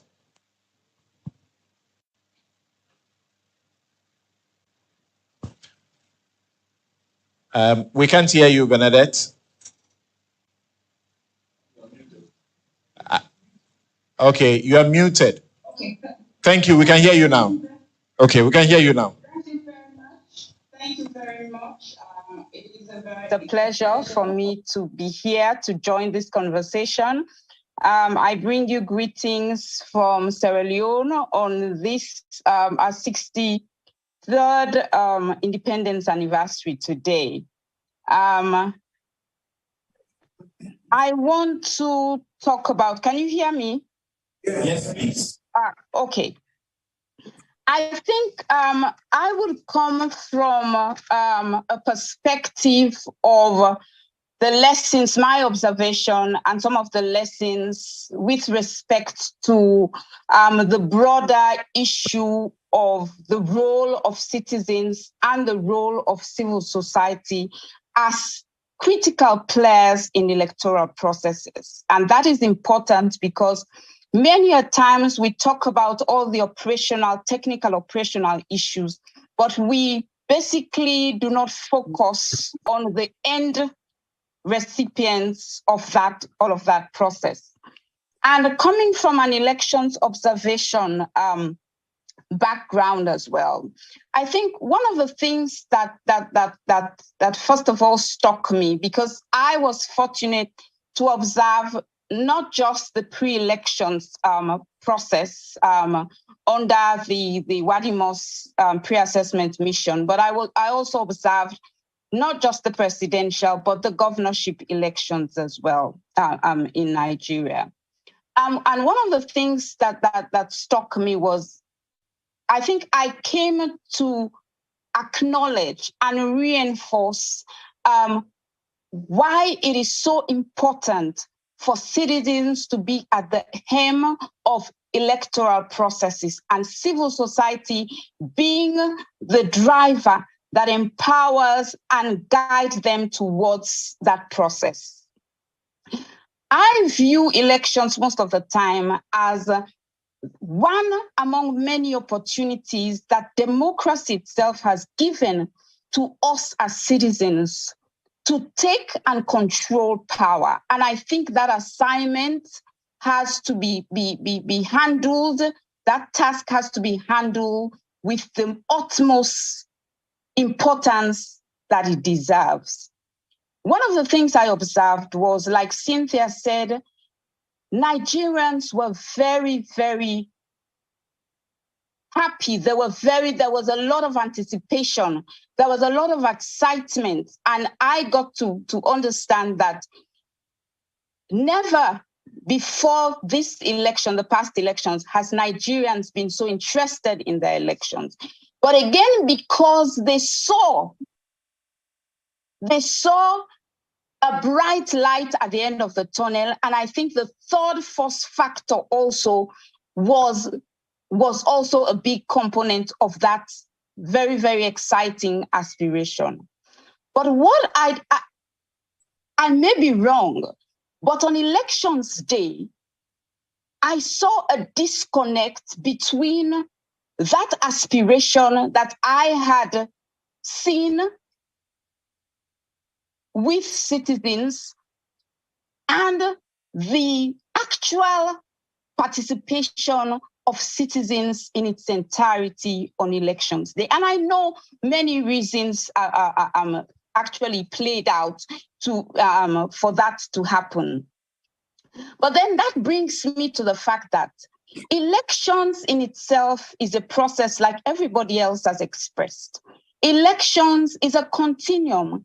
It doesn't end on election day. And that is where I believe that most of the time, even as civil society, we miss it. Elections should be a process that we guide. Elections is a process that we should follow at every step of the way. It was very clear on elections day. When I witnessed, I observed the elections from the Southeast, or Oka to be specific. It was very clear to me on elections day that what we saw in terms of the conduct of the elections showed that much details have not been paid attention to. It showed that even though the laws were fantastic, all the necessary guidelines to ensure that the elections are conducted in a very free, fair, and transparent manner had been put in place. But there were still tiny and little bits of gaps that were oversighted. And I think, in my impression, even the fact that when I was going to the field, I could not actually see civil society, as much civil society observers.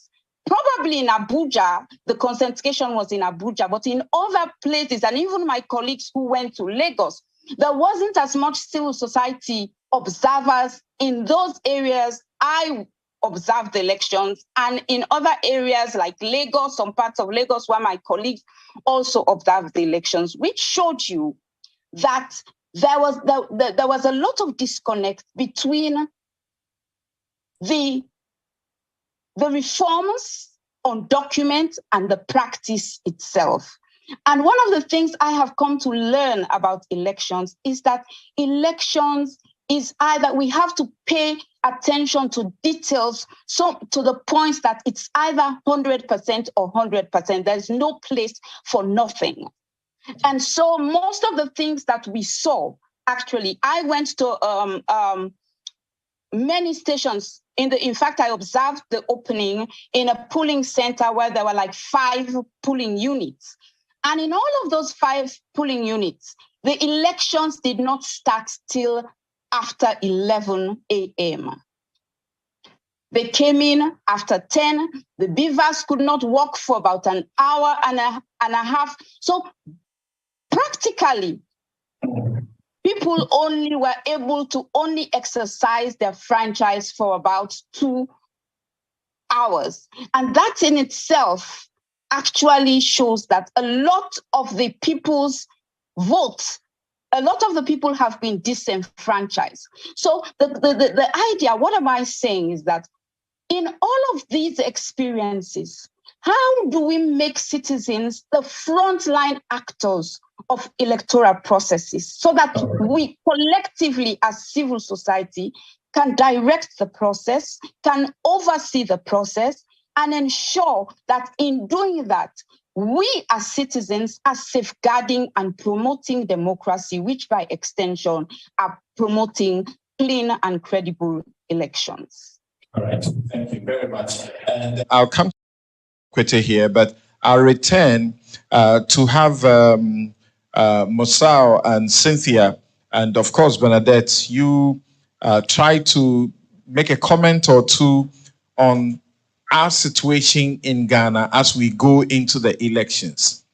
In the last election, on the eve of the election management body issued a statement which took many by surprise. So because of that statement, there is a whole constituency that has remained unrepresented all this time. And as we speak, there is no active engagement of the citizens or the populace as to whether or not the problem will be resolved. Whatever the problem is will be resolved, and they will participate in elections and they will have a representation in 2024. I'm talking about a constituency we call the SAL. Coming out of that, we have discovered that in our parliament, where it took one person advantage to control the House of Parliament in terms of majority, it means a lot. There were as many as 8 people that were killed, that died in the elections. The police have only just last week informed us that they have taken some steps and they will be giving citizens updates as to specifically what they have done about these violence and the death of 8 citizens of Ghana. And finally, there is presently concern about the appointment of 3 people, but more particularly 2, and maybe a lot more, particularly 1, to the election management body. And there is a gentleman who belongs to the governing party. In every way, he is a member of the party at different levels and has knowledge in IT, and people are afraid that he could compromise the IT processes there. And there is, concern that those two people, more particularly, who are party officials or associated, should not be part of the election management body. Otherwise, it will disturb our elections. So when I come, I'd like to have you make your comment on these and what we should be doing about them. But Dr. Emmanuel Akwete, thankfully, you observe the elections for Kenya and also for Nigeria. What do you see? And Dr. Muhammad Ibn Chambers has told us to expect you to share quite a lot with us. Right. Please, that's your microphone. Right. So, what do you take from those places and how do you reflect them on our process going forward? Yes. Thank you. Thank you very much. And thanks for inviting me to this CDD. On a lighter note, I was watching the three in front here from the UNDP. I couldn't differentiate you as not coming from UNDP. I just wanted to make this point since Kojo is here. Yeah, thank you. Now, I think comparing Ghana, Nigeria, I've had the privilege of observing elections in Kenya since 2013, when the new constitution came into force. And I have done Nigeria twice in a row. And Ghana, we're always here. And I think it's very difficult to compare the three. The more you look at it sociologically, you begin to appreciate that the differences are real. The transparency of our system, the people's involvement all the way, how laws and regulations have been made to secure their participation and solve problems. They are so curious in every aspect of it that sometimes the EC, I think, feels a little bit under stress, intimidated. And you see it in the IPAC conversations, the parties, and so on. So, but then it's a smaller country compared to the other two. I think Kenya's population is over 50 million. I can't recall the number of voters, but if you take Nigeria, 200 million estimated, and 93 will be registering to vote. Somehow it fell far less. It fell short of that. So I don't know whether the 93 projected was real or not. But the vastness of it. So I thought I could probably approach this from the last speaker's voice, civil society's involvement. And her account is spot on. And because that's also my observation. And what I see is that the electoral process under the EC has been worked more or less for citizens' participation in them. Kenyan politics is very elitist. And frankly, the elites determine many things. And so is Nigeria, the rich, the people, and so on. But she confirmed it to me because I always said, where are the people? And why is it that they follow this leader or that leader? I was shocked when the results came out. And there was this thing that, hey, if Obi doesn't win, the obedient movement or the youth from the SARS and so on would get on the streets and so on. And then, Obi had to now do his own talk and prove things and so on, but I didn't see the youth. So the fundamental difference I see is that our system, the way it's set up and the interactions that took place between the first EC, Dr. Farijan and so on, the civil society content in shaping the processes is real. I wouldn't give it only to the parties and so on. The second point is also that she made a very important point. We start voting at 7 If you want to observe, you get to the polling station by 5. Make sure as they bring everything, you are feature, you're looking at everything here. And I like the idea that in Nigeria, they started at 8, closed at 2. They stood there and counted. But I also observed that when they've done the polling station counting and things are transmitted to collation centers and so on, I didn't find any of them there.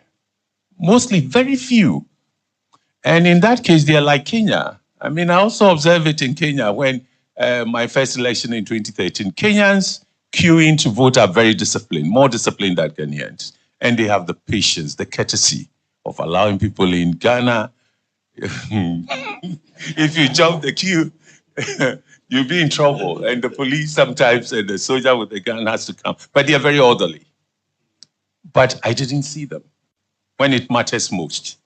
And I've observed that too in Kenya and in South Africa.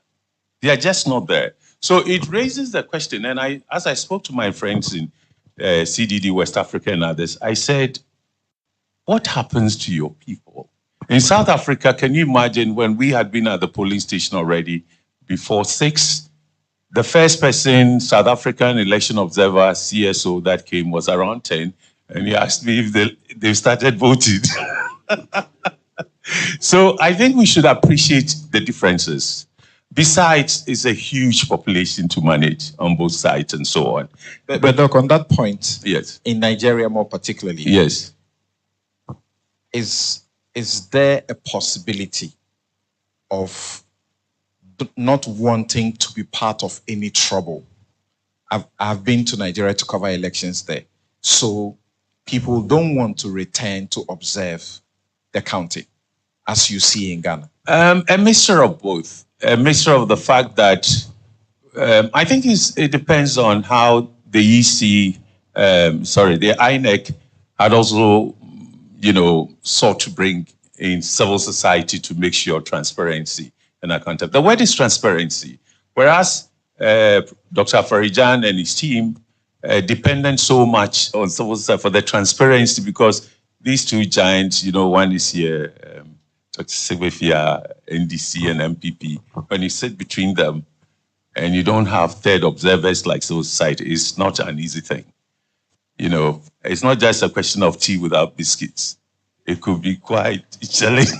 Okay, so you were going to your next point. But I have been at the Nasarawa area and I've seen counting time, seen tax come and take the ballots. They run away with it. Exactly. And there's gun all over the place. So where you see in Nigeria, I mean, the lady used the word gangsters and so on and so forth. I think the political game, the stakes are so high. It's money. If you won, what you'll be paid and then the connections you get. Whereas Ghana, you are one. When I hear parliamentarians complaining, I just say, well, if they could be smart to go to Nigeria, they'll be richer.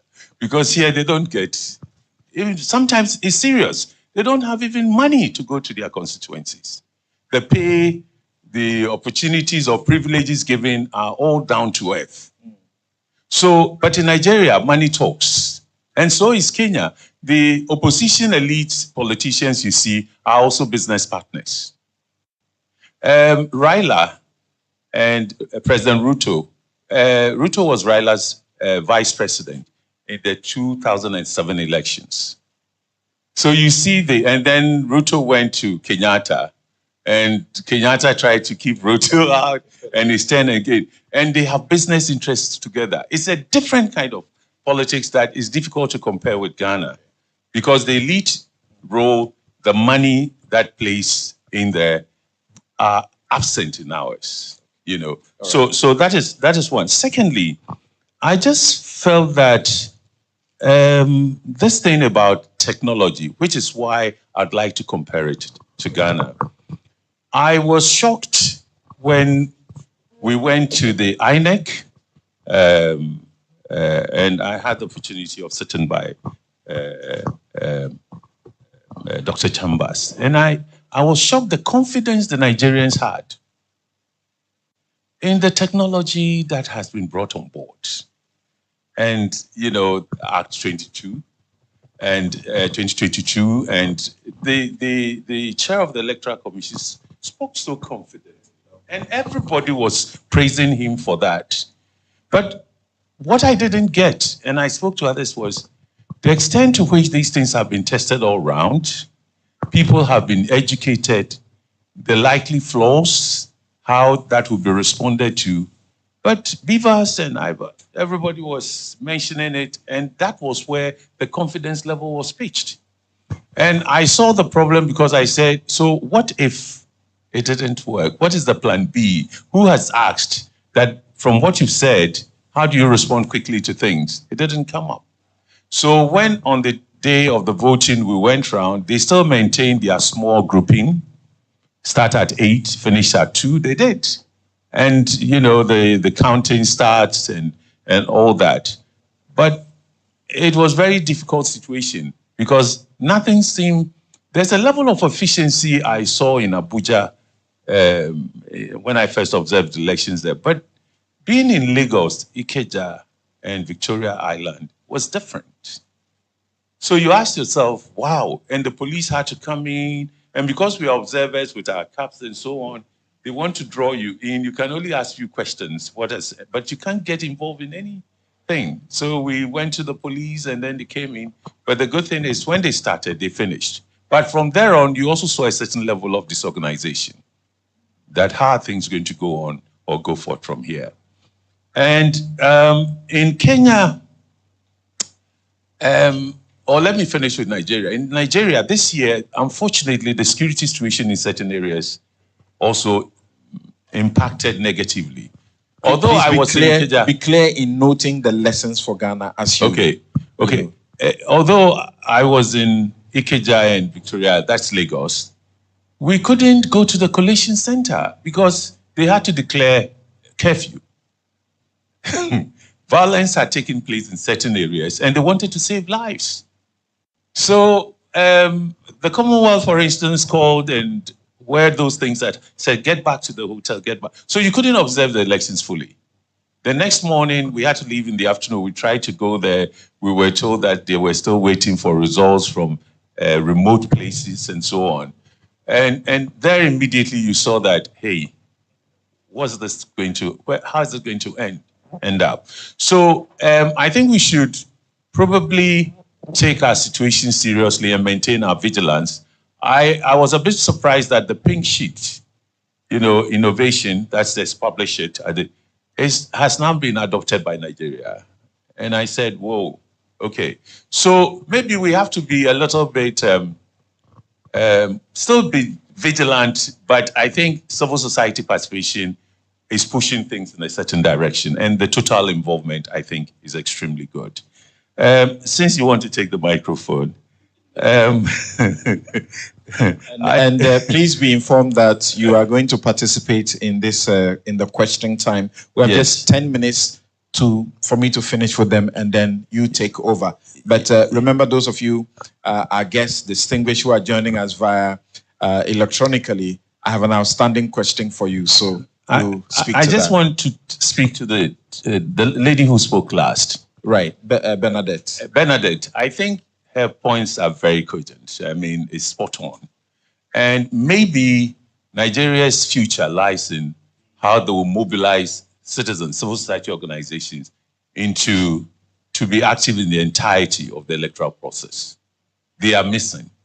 And that is a big problem. Okay. Yes, here in Ghana, you have it. Even Kenya, they do not have it. In Kenya, you also saw corruption, and Kenya is different from Nigeria in the sense that sometimes election officials are killed. And yes, they disappear. You don't hear anything. Even history officials are. Right. So maybe it's a place that we can, Ghanaian CSOs, they know many of them, CDD-Ghana, could discuss how. Right. But the missing civil society in both countries accounts for a whole lot of what happens. Thank you. Dr. Kojo Pupunia-Asante, you are here so you can take some of the questions. However, the Kenyan situation, I saw the way you spent time in your presentation in Kenya. So I look at Kenya this way. The laws are there, beautiful, as you say them. Someone used the word fantastic. So they went through everything. And when there was problem, it took the Supreme Court to resolve it. But the Supreme Court has not resolved the issue. Because as we know, the issue remains unresolved, even though the Supreme Court has given a verdict. The country is at the crossroads, if you like. What lesson can Ghana take briefly on that? Because we are looking to Supreme Court, that when there are issues, we'll go to Supreme Court. What if after Supreme Court, the solution is actually not one that resolves the problem properly? I think for Kenya, the other thing that you have to factor in is ethnicity. It's also a very strong factor. Sometimes when people are so openly, tribal in the way they see things, it creates a lot of difficulty. But what it says is that if you want to avoid that, it means you have to be inclusive. Because I've always said that for me, in terms of the drivers of violence in our election, I don't worry if party people, either tactics or brinkmanship, are trying to, be disruptive. What I worry about is that the citizens believe that their grievances are actually real, and then they go out to be disruptive.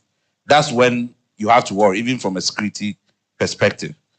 So, and that's the thing with even Raila, that if the mass of the people who support as you want to go out there, risk their life and all of those things, then you worry. But you can avoid those things by, being magnanimous in that sense. But it's a more of a democratic value to be inclusive. And I think those are the lessons that we have to learn, that not every issue should be an issue of brinkmanship. I support this, I'm here and that, and then, we'll fight till the end until one person wins. And I think that's one of the things that we have to learn, because we are understanding that election also is not about just the law. That's why we have IPAC and all of those mediating platforms to build trust and confidence in the system.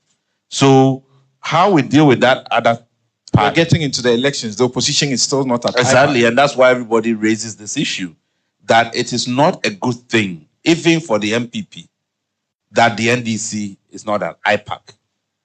And how do you work to a point where we can all come to a good understanding and use IPAC for our own benefit? Right. Okay. Yeah. All right. Thank you. Ladies and gentlemen, I come to you for brief comments about the question I posed, and then we'll take questions from the audience. So I start with you, Mosal. The Ghana situation present.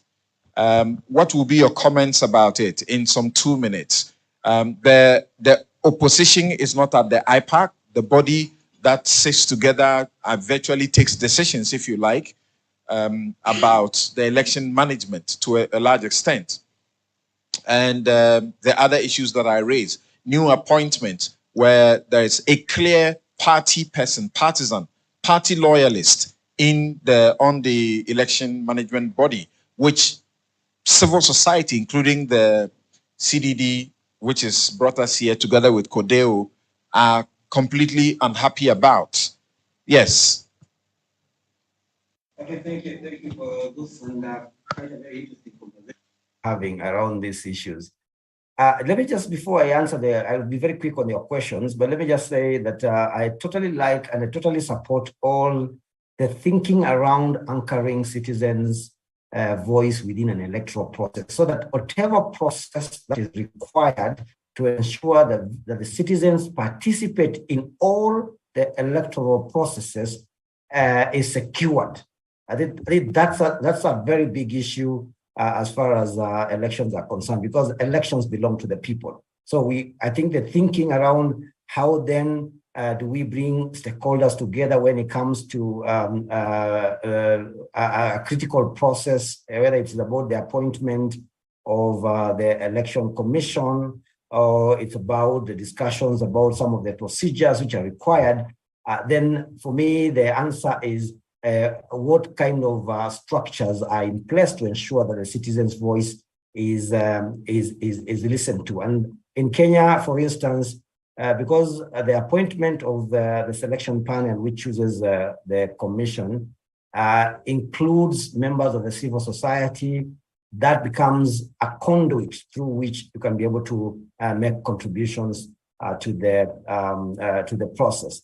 So I think if we have an inclusive process, because political players will always want to be biased as far as the issues are concerned, then it is important to anchor the entire process in a manner that the other actors, such as the civil society and other stakeholders, are involved in the process. So my answer to your question would be, can we have then an inclusive, a transparent process that ensures that all actors, and especially the voice of the citizen, therefore is in place. And that's why you bring the civil society. That's why you can listen to the political actors, but you listen to the political actors in a manner that all constituencies then are brought on board. All right, thank you. Bamalo, what would you say? Yes, thanks. On CSO's role in Nigeria's elections. And I actually want to say that the reason why you had a high expectation on the part of the people was because of the role of civil society mobilizing citizens in the electoral reform agenda. So the reason why technology was very popular was because it was a key provision in the reform agenda. In fact, a lot of people on social media only knew about electoral technology because CSOs had done a lot of mobilization around that. So beyond just the charisma of the INEC chair and how he projected that, a lot of groups mobilized people. And so it raised that anticipation that technology would enable transparency. And so for me, from learning from the engagement in Nigeria, perhaps as Ghana goes towards its election, is a question around that dilemma around managing expectations as civil society groups working in the space. How do we manage expectation of the people in line with the promises of the Electoral Commission? And because a lot of civil society observers engage based on, one, you understand the process, you understand the law, and you engage with the Electoral Commission. So if they've given specific promises in line with the law and you're inspiring confidence in the process, how do you manage expectation? Just so that if the process doesn't go as planned, citizens wouldn't also turn back at you, because you have people questioning civil societies who built confidence in the process. So I wanted to measure the dilemma that we need to manage, especially as we build confidence in the process. On the question you asked, honestly, for me, I would write on what Mule had talked about from on the issues around inclusion and transparency when it comes to the appointment. And I'll give this very simple example from Nigerian experience, which also led to some of the questions in the outcome. When appointments were made, a lot of groups mobilized and raised questions on the, one, integrity and neutrality of some of the commissioners appointed at the national and state leadership of INEC. But there were campaigns, we had protests, we had press conferences calling out for some individuals that were nominated to, we called for the president to change those nominations, or for the Senate to refuse to confirm those nominations because some of them had partisan background or had questionable character, but these issues were not adhered to. So if we learn from Nigeria, the moment people question the capacity and neutrality of individuals appointed, especially from civil society, opposition, and the citizens, and those objections are not adhered to, it affects the acceptance of the outcome of the elections. And so issues around transparency, issues around neutrality are very important principles to be adhered to when it comes to appointment. The other conversation is creating a fair space for opposition and for opposition participation, especially for fair competition. One thing we've learned in Nigeria is, one, where opposition begin to doubt the processes or feel a sense of exclusion or marginalization, or success of favoritism. It affects how they engage the system and even they accept legitimacy of the outcome. Because election in itself rides on principles, on democratic principles of fair competition, political inclusion and representation. And those principles must inform every engagement in the electoral process from the part of the Electoral Commission and from the government itself and the stakeholders. And so once people begin to doubt that the system is fair or that the system is inclusive, it affects how citizens and how voters engage the process. I think the last point for me is respect for the rule of law. Learning from Nigeria, the moment guidelines are set aside or the moment there is any form of non-compliance without proactive communication and consultation with stakeholders and the people, it affects how citizens engage the process or accept outcome. And if there's anything we must learn from Nigeria, especially from the Electoral Commission, is that the Electoral Commission delayed in communicating to the people where there was challenges, left a lot to assumptions, and did not prioritize consultation with diverse stakeholders, including diverse parties, where questions were raised on the process. And the moment the Commission decided to act on its own will without considering the interest of the people and the voices of the people, it affected how citizens felt they had a sense of ownership over the process. And honestly, in our democracy, we need to create a system where citizens begin to feel that they are co-owners of the process. Thank you, Cynthia. Take the last word from Bernadette. And after that, please get ready with your questions to any member of the panel. You can direct it specifically to any one of them, or if it's general, you leave that power to me to choose who answers your question. Yes, Bernadette. Thank you very much. I think I will also want to share the sentiments expressed by Cynthia, Mule, Kofi, and but I think for me, one of the things even in Sierra Leone we have been talking about is how we ensure that those things that we want to see in elections becomes part and parcel of the law. And that also includes how commissioners, those who man the elections, how they are recruited, how they are appointed. I mean, this issue of seeing in recent times electoral management bodies, key functionaries manning elections becoming almost an extension of the government. It's becoming increasingly a thing that leaves much really to be questioned. Even in Sierra Leone, that is the issue we have, because most of our laws, the provisions are that the chair, the commissioners are to be appointed by the president through a panel. In Sierra Leone, the president appoints on his own, but parliament ratifies them. And we know, obviously, the dynamics around this political arrangement. So I think, like every other panelist have said, we have to design a methodology that works for us.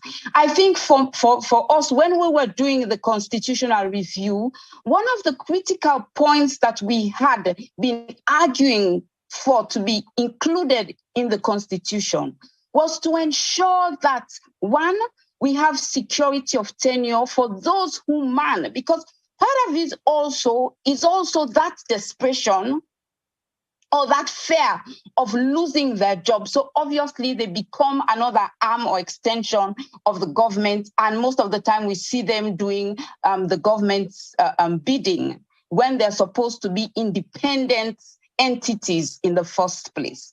And then how do we engage? How do we ensure that citizens are included in such a process? But also, how do we ensure that the political parties themselves, honestly, I mean, as we discuss all of this, we also have to put some responsibility on the political parties, because in most times we see that there is consultation, but you want to wonder, what happened in that consultation? Our laws, for example, in Sierra Leone are saying that each and every one of the commission, have to also, first of all, be approved through a consultative process by the political parties. But that doesn't happen. And we see this in many other places. So how do we find a system where we collectively, not just stakeholders, election stakeholders, but citizens who are also very important components of this stakeholder group, how do we ensure that they become a part and parcel of the process? Probably we want to recruit commissioners. We don't want them to be appointed. They have to go through a process of a competitive bidding process so that citizens themselves also become part of that process, and they verify and approve who they want based on your background, and integrity, issues around integrity also become a key component. Thank you very much. I think they deserve a round of applause. Thank you very much. So this, for those of you joining us on line, this is a CDD-Ghana event where we're having a roundtable discussion looking at the elections in Kenya and the aftermath, and in Nigeria, and seeing how Ghana can pick lessons going into the 2024 elections. In the next 15 minutes, please, you put your hand up and you'll be giving a microphone to ask your question. Yes, let's start with the lady in green. Yes, thank you. My name is Abena. My question goes to Kojo or Cynthia. The period for campaigning, we know in Kenya we had a 60 days and in Nigeria 150 days. What does it mean? What does it entail? We know campaigning, the rally, billboards, even going for funerals and events are all part of campaigning. And so the other part is, what has been the compliance issue? What did you observe on the field? Did they comply? Did the political parties? And what were some of the mechanisms? Who was monitoring? I'm interested to know this. Thank you. Thank you. So Kojo and Cynthia, you have noted the question about the campaign season. Yes, please, here. Yes. And the UNDP is also very proudly and actively in support of this program. Yes, please. Thank you very much. I'm coming from the National Peace Council. Our concern, as you all know, is to see Ghana in whatever form of democracy that we are practicing, there is peace.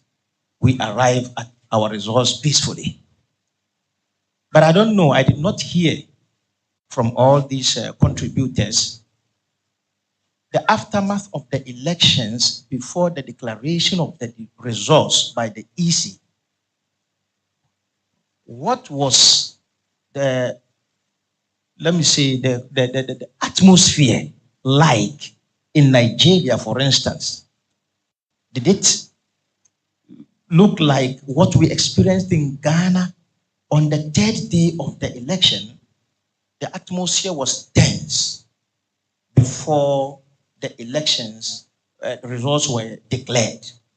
And during those times, it was very, very difficult for us, especially those working for peace, and not to see that this situation degenerated to something else. So I don't know whether Dr. Akwete will tell us, was the tension high as it was in Ghana, or that no, the people did not see? Because I understand that the Nigerian results delayed a little. So was it like what we experienced in Ghana, or they took it normal? Thank you. Yes. Thank you. Not only in Nigeria. Yes, please, let's give the microphone to Madam Greenstreet. Thank you. Thank you all very much for this exercise, which I think is very, very important. And I congratulate all the speakers. But my concern is what we are going to do in 2024 if civil society is not able to cooperate with the electoral commissioners, because this has never been the case. I remember in Aparijan's time, we used to even invite him to help us educate our observers Now, we don't dare, I suppose, go and ask any of the electoral commissioners to come and have a discussion with us. Why not? Well, why not? Indeed. And I would like to know. I would like to know, because it seems as though things are getting more and more difficult.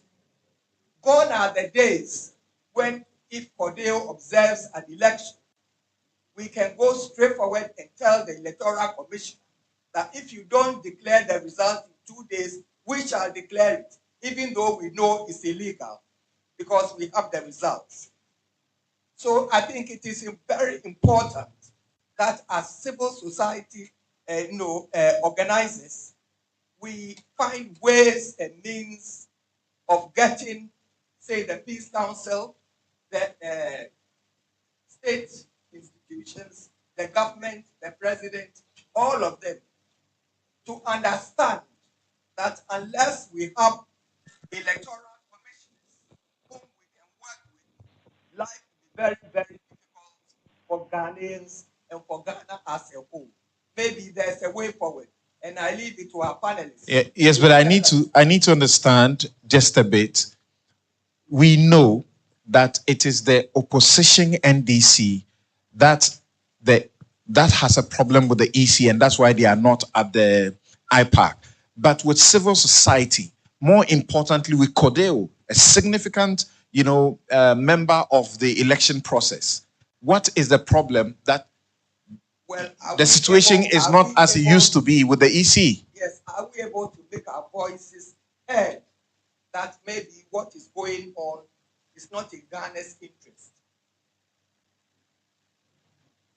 Are we able to tell the new commissioners that if you really think of your country, Ghana, and you want peace, it doesn't mean you are dishonest, but since there seem to be a few problems with your appointment, maybe you step back and find ways and means of helping your own nation. All right. Thank you very much, Professor Greenstreet. Sorry. Well, shall I go even backwards? Okay.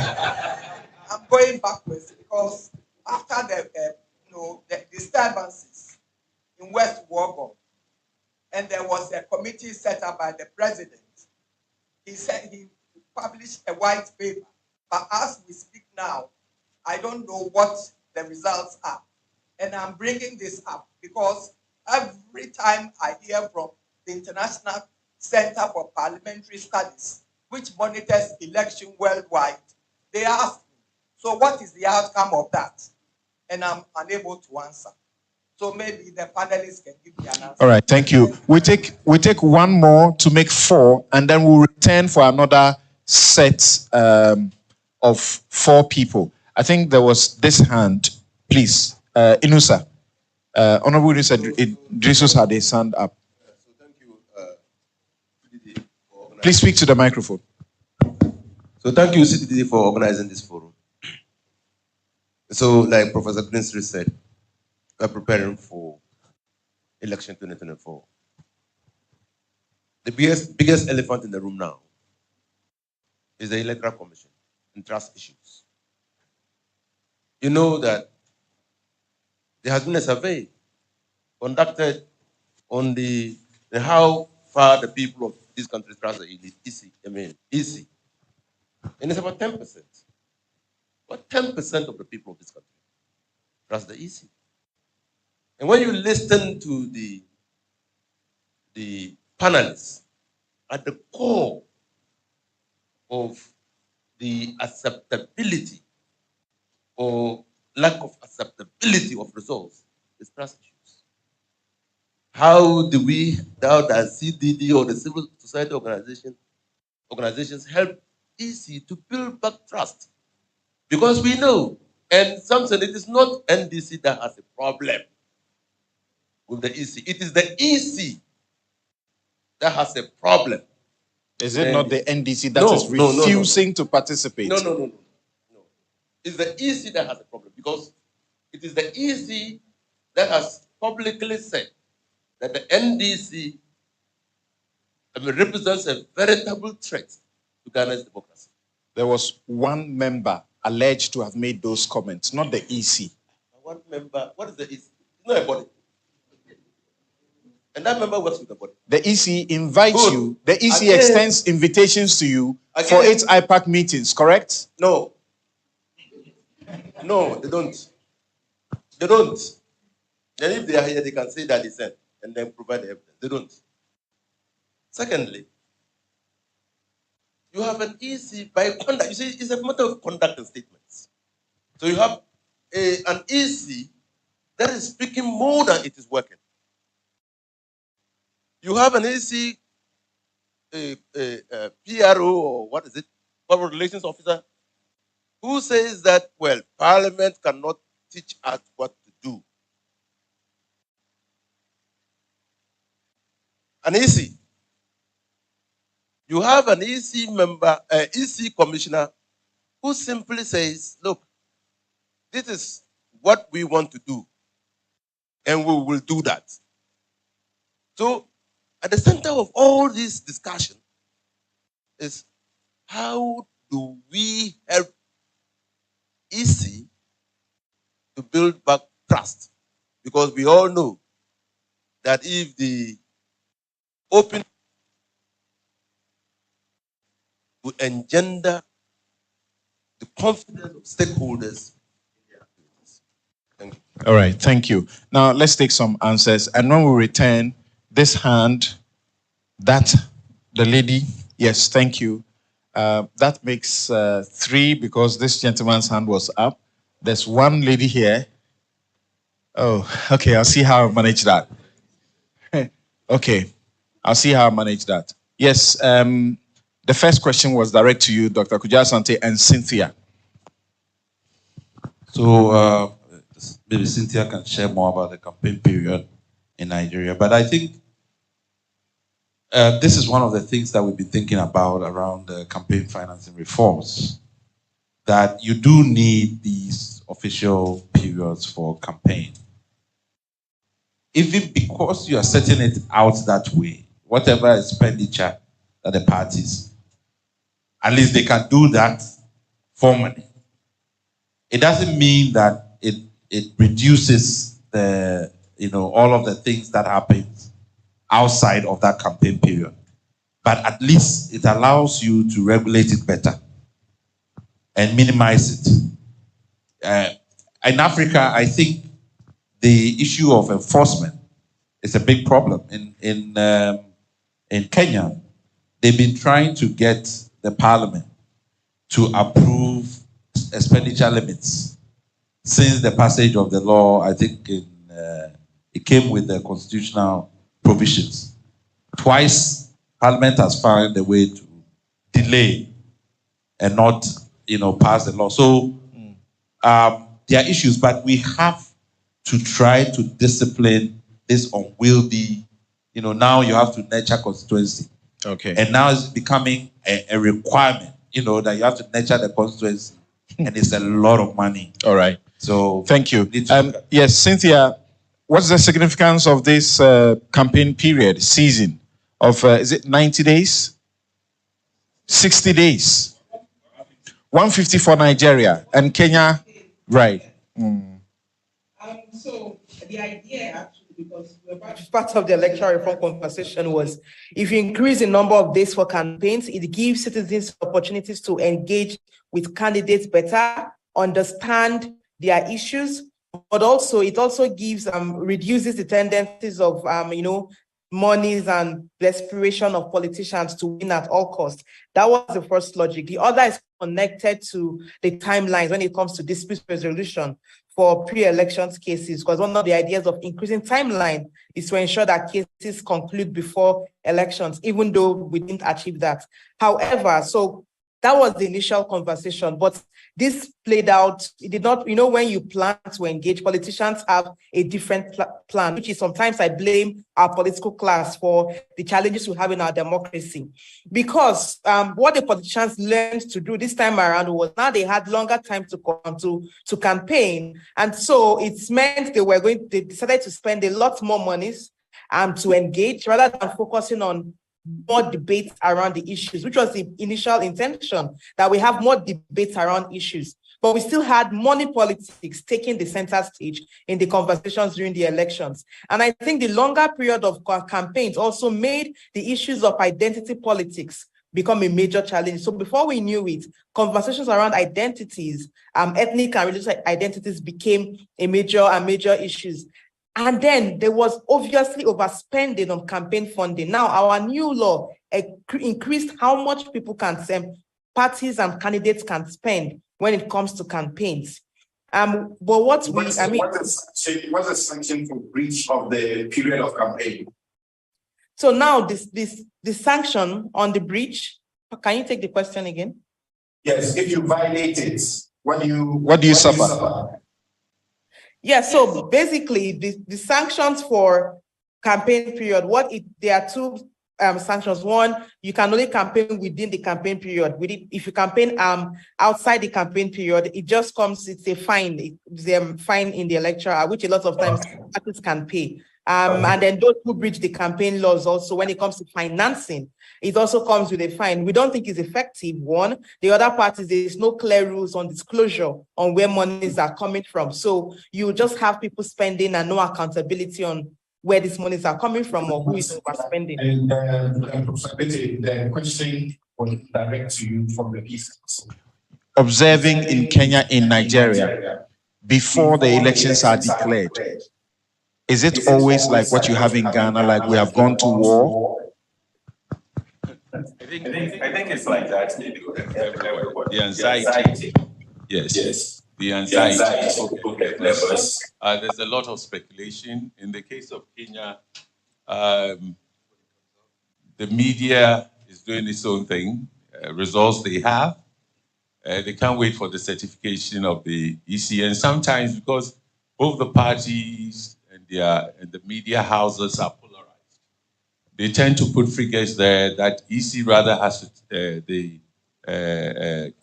IEBC has to spend a lot of time telling the public it's not true, it's not valid, and so on. So those dynamics are there. I think if you take it in Nigeria, Nigeria gets away with a number of things because of its vastness. It's a very huge place, huge numbers, and so on. But I also think that maybe the lessons of having so much confidence in technology and not, really critically analyzing what weaknesses, its pros and cons, and which spaces should be closed or should be more, the vigilance should focus on certain areas. I don't know how it happened, but I think sometimes I find them more organized. I mean, maybe they are also in the minority somehow, the intellectuals, citizens, civil society organizations, they write, they analyze. Do they have the resources to disseminate, to inform, public education, mobilize? I think those are things they would have to contend with in the future. But they are quite, I think they do quite serious analysis of the problem as to how it gets disseminated to mobilize people. That's another issue. All right. I think they'll have to look at.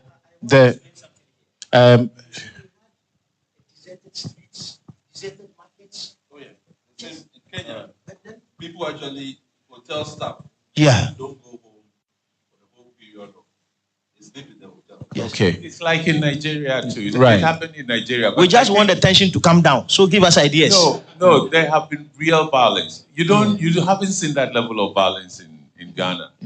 Yeah. Because you see the ethnic divide and religion and so on, the roles they play in the two countries, it's not here. Like right. And Prof, so they are factors.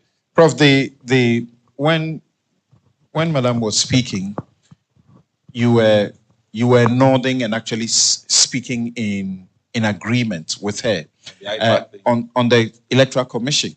Yeah. And I could see the shock in many faces here, just like myself. Give us context. It's straightforward. This is a civil society. But IDEC, CD, we discussed this. We decided that from our analysis, IPAC in any case is going to have problems because its design is a little bit out of context. Okay, from 1994, it's been what it is. But our political landscape changed when NDC and MPP became what we call the duopolies. The voice of our smaller parties and influence, they came together and so has long changed. So we observed and took notice of all the debates going on and came up with the idea that the issues NDC were raising, like suddenly parties, revive and they come to IPAC and they vote, and they had a feeling that sometimes they're voting one, their influence or something. These are things that can be resolved very quickly by re-engineering. No, beyond IPAC, I think the centrality of what she raised, the concern she raised, was about an EC that is not listening and is not working with the CSOs. So I'm giving you an example. For instance, we approached EC. We talked to the commissioners. I think the chair was out. Interestingly, in Nigeria, the chair of EC was in the same hotel as I was in Abuja. And she actually agreed that we should have a conversation. Unfortunately, the situation in Parliament meant she had to leave suddenly because she had to appear on Tuesday when we had agreed on Monday night. So we are finding ways of speaking. But we've spoken to the other commissioners, the deputies, and tackled this matter that it's important. We've talked to the parties, we've talked to NPP. I think the problem with EC stand is that, you see, the party seems to be split. We haven't heard MPP speak about this issue. And the assumption then sometimes will be made that, because at the moment it's only the two parties that have weight at, IPAC. And we try to engage MPP. The former, the immediate past chair, actually took the issue on because he said it is important for the two parties to come to the table on this. So we said, okay, why don't we connect that, create conditions for you, because being the two major parties, you can engage the EC, and it might listen because, of who they are in terms of power around the table and so on. Unfortunately, once they was close to their internal elections and so on, his time was up. He left. We're still trying to reach out to the new executive. We've talked to the chair.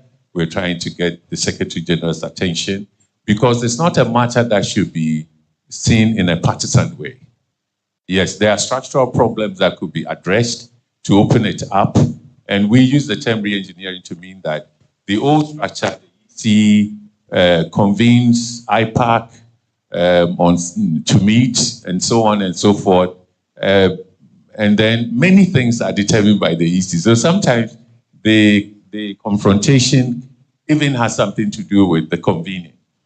What's our voice in that? And then the other parties, all of whom certain times would appear and have votes. Thank you. So it can be resolved. I think it can be resolved. Yes, if you can do that in a minute. I still hear Prof. Doc being hedgy in what he wants to say to us.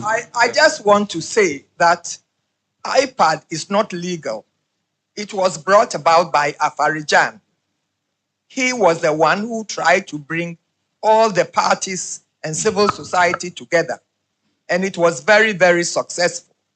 Even when we used to train our observers, a person like Afarijan could be invited to come and assist us in the training. I don't think after Afarijan, we could ask any of the head of the electoral commissioners to come and assist any of the civil society organizations. But he was more or less doing his work as somebody working for Ghana. Thank you very much. Okay, thank you. So I think all elections, it's even by law, the Electoral Commission needs to provide training for election observers to accredit them. And we'll continue to do that. We've done that in the past. We'll continue to do that. When it comes to Electoral Commission, my position is always very simple. We need an independent, effective Electoral Commission to ensure that we have electoral integrity. And sometimes we'll clash. As long as it's a technical issue and we can bring our ideas. You listening to, these are civil society people who have worked. I've known Mule, for over 20 years or more, right? They have been to every election you can think of. So these are not people who are speaking from, they are speaking from knowledge. Okay. So I think we don't have an option when it comes to the Electoral Commission, that we have to engage to get to the point. And what Dr. Chambers said about, we all have to come to a shared understanding of the path that we are taking. Because if we don't have it, then you get disputes. All right. Even when the courts settle it, there will still be disputes afterwards. Thank you. Thank you. Now, this what I'm going to do. This what I'm going to. I hear Dr. Kojo Asante also hedging. That's what I'm hearing. Now. Thank you very much. Thank you very much. Peter McMenu would like to say a word. I'll give him that opportunity. Also, Alex Segbefia also wants to have a word. I'd like to give him the opportunity, but not until I've heard these people ask their questions. They've been waiting to ask their questions. So let's begin here first. All right, so thank you very much. So my name is Joseph Wemako, and I work with the Human Rights Reporters Ghana in the capacity of its executive director. I've been twice. I'm a staunch patriot. Twice I have served under Codeo, observing for So I think this is the best forum to be. First of all, I would like to say a very big thank you to the organizers of this forum. Is a step in the right direction. Notwithstanding, permit me to also add my voice to one or two things. Now, from the discussion we've had so far, we've realized that one issue that dominates is the issue of mistrust. I mean, recently we have seen that happening in Ghana, where two people were appointed as members of the EC, which a lot of people have raised questions, including Codeo, who called for press conference recently to ask for their rejection or resignation. It's still a step in the right direction.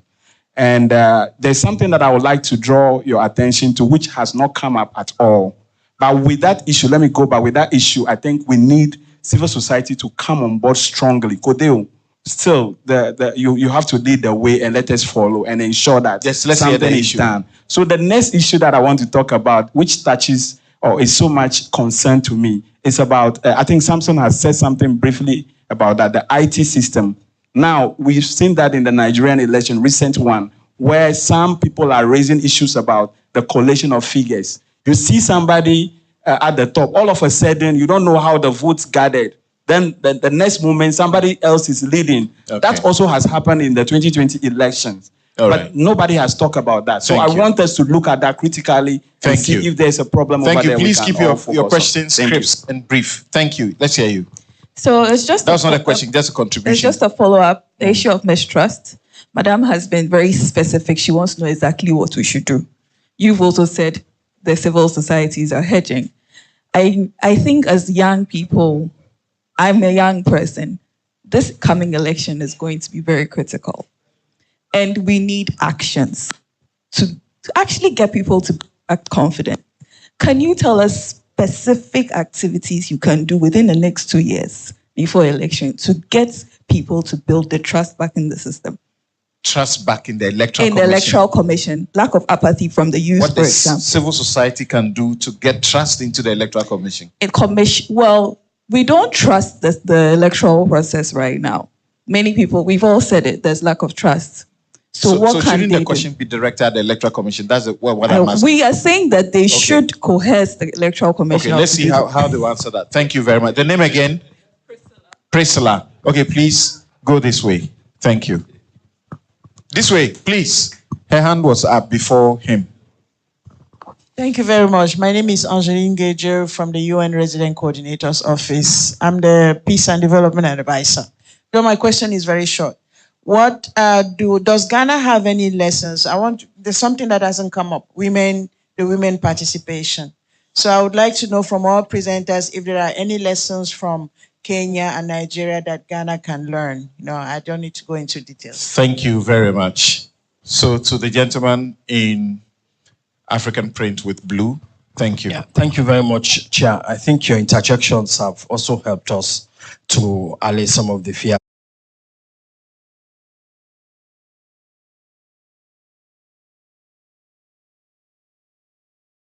Presenting the issue around the legal frameworks, and you spoke about the Constitution, and then you spoke about some other policies or laws put in place to regulate political parties, financing, and so on and so forth. And I've listened also all this discussion around the IPAC, and of course some of the words used here today to describe IPAC, that it lacks a consultative approach, its design was out of context, it's illegal. I've had all of this, what's used here on IPAC. So what do we do to get IPAC to that status that it will be a neutral body that will coordinate or regulate political parties? And I think the experience of Kenya IPAC cannot be could come in handy. IPAC is coming together I'm coming. of the parties. Yes, I'm coming. So how do we get it legislated? How can we get it, make it a statutory body, just like in the case of Kenya that is working? And then second... What's your name? I'm Edward Jombla. I work for WANEP. Thank you. And my second question, please, maybe just for Dr. Akwete. You've been in this field for a very long time, and we see you as a mentor.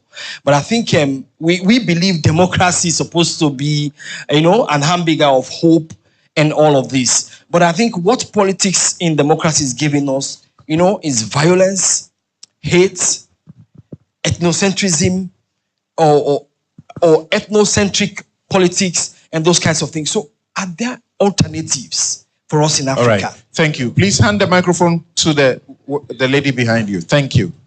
I think my question has been partially asked already by Ms. Kejo, I think, if I heard the name right. And I regret this, but that will be our last question. I'm sorry. It's more probably a comment or an addition to what she's saying about women's participation. I heard Dr. Akwete and Dr. Asante talk about the CSOs need to be more active and more. What about the women's organizations? Where do we come in? And shouldn't we be speaking up? Because I know that we wield a lot of agency. We also wield a lot of power. I was just discussing with the lady sitting next to me about how in Kenya in 2009, there was a sex strike by women. And it was very effective. It's got results. All right. I mean, that's very basic. But we women do, and you see, people are reacting to it. So it's obviously, we have that power. We have, if we speak up, because unfortunately, the violence is by men. The violence most of the time is by the men. And most of the time, 95% of the time. Sadly, the women and children get affected the most. So we cannot afford to remain quiet or sit in our little corner and see how things resolve themselves. In Ghana now, our electoral commissioner is a woman. Our chief justice is going to be the third woman. We've had a speaker as a woman. We really must exercise that agency and power that we have.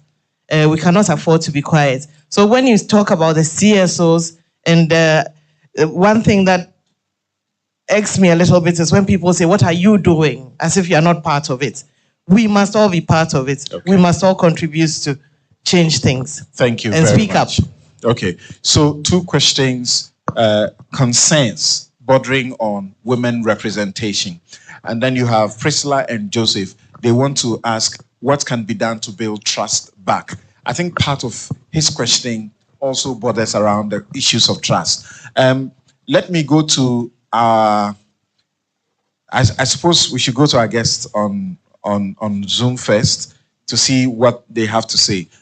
Who wants to take the question of women participation and the lack of it? Bernadette? Yes. What can we do about that? It would have been an error for me to actually leave this conversation without really talking about women and to the extent to which they can participate in electoral processes. I think there's no two ways about it. I think we first of all have to get the laws right. In Nigeria, we were all happy, we were all excited with the Not Too Young to Run campaign in the last elections, which, in my opinion, was a fantastic campaign. But in my opinion also, I think a lot more would have been done to ensure that the issues around young women are incorporated. Because even when we talk about women's participation and women's representation, we tend to leave out the next generation of women out of that conversation. So my first point would have, we need to get the laws right. The East and the South, to a large extent, have tried in very, very positive ways to ensure that women are represented in their numbers and by extension participate in electoral process through very affirmative action policies and laws that they have adopted. I mean, Kojo just talked about the 42%, representation of women. So those are the things we need to do. Secondly, I think we also need to mobilize. I think there has to be a very, very positive effort or strong effort to organize within among women to ensure that our voices are counted. Because at the end of the day in elections, even here in Sierra Leone, we realize women become the recipients of violence, even within the political parties. Not to actually bore you a bit, in Sierra Leone, this year we adopted the Gender Equality and Women's Empowerment Law, which actually has some good provisions. But what we have seen in that law also is that the Electoral Commission, in the reform of the Public Elections Act, had said that non-political parties would be able to go through the nominations if they're not 30% women within the list they bring in for nomination. Now, what does that say? That may sound like a very good or like a very positive trend for women, but it did not say that political parties shall ensure that 30% of women are seated in parliament, or even when we said appointed, it said the president may take due consideration. So those are the things we tended to look for to ensure, if we must ensure that women's voices are counted and are represented, we must fix the laws that ensure that. Oh, Musao, you have what is the best example, for example, so far in your country. What can you tell Ghana about adopting such a move? Dr. Kujaa Asante in his presentation was talking about the campaign for the affirmative action, bill. It's been gathering dust over 10 years. The MPs don't seem to bother about it. Yes, Musao? Well, thank you very much. Yes, one of the things I would like to say, even in terms of action that would be for outreach, would be in the last election, Women Coordinating Committee, basically an outreach committee to women organizations, the women aspirants, and I think that was a very good practice. We already have a number of the laws in terms of affirmative action, which are also already being implemented. Some of the seats which Dr. Kojo was talking about in terms of affirmative proportional representation are for women. And then there is also a very robust engagement by the women organizations to be able to ensure that we have in law what we call the 2/3 gender rule, which basically means that all appointive position and elective positions, at least a third of them must go to one gender. No more than 2/3 of it can go to one gender. So the campaigns which are ongoing across the country, even for elections, for appointments, is usually agitations to ensure that we're able to attain that. We even have an advisory from the Supreme Court of Kenya, which was given to the president the last time, that say that Parliament was unconstitutional because it had not adhered to the 2/3 gender rule. So we have legislation in place, but we also have agitation which has been going on. Thank you. And if I can just say a quick thing about the IPAC, because there was a question which was raised in terms of the legislation of IPAC. I just wanted to say that we have, we learned from Ghana actually about having a kind of an arrangement, an IPAC arrangement in Kenya. So we set up what we call the the Political Party Liaison Committee, which is now anchored in law, and which, as I was saying earlier, even has a right to be able to participate in the selection of the election commission. So this is even a lesson we learned from Ghana. Perhaps Ghana now needs to learn from us. All right, thank you very much. So, Doc, the question to you was about what you can do to get trust in the EC. Cynthia had a lot to say about that. But what are you saying? Context. So, quickly, there was a women's situation room in Nigeria, and also FIDA also had a situation room where they were monitoring women candidates, but also looking at women participation. I think they recently did a webinar on the results from that. So, I mean, there was some really good mobilization, but I mean, still, I mean, the same issue, violence against all those things are still very rampant in a lot of cases. What we are doing, for us, some of the things that I identify from post-election 2022, post-election 2020, particularly around resource management reforms.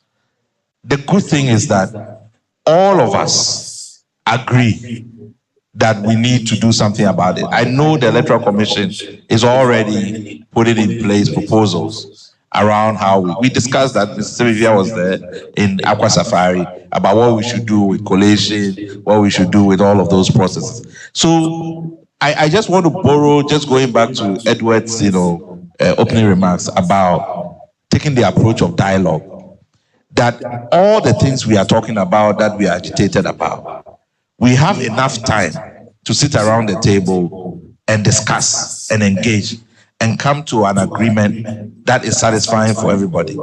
And I think that that is the approach, but we are very committed that, for me, having seen the elections in 2016, 2020, both on election day was fine. Everything happened afterwards. So how do we get that part of the electoral process also sorted out? If we can do that, we'll make huge headways in our electoral integrity. Right, thank you. And he directed his question to you. You remember your mentee?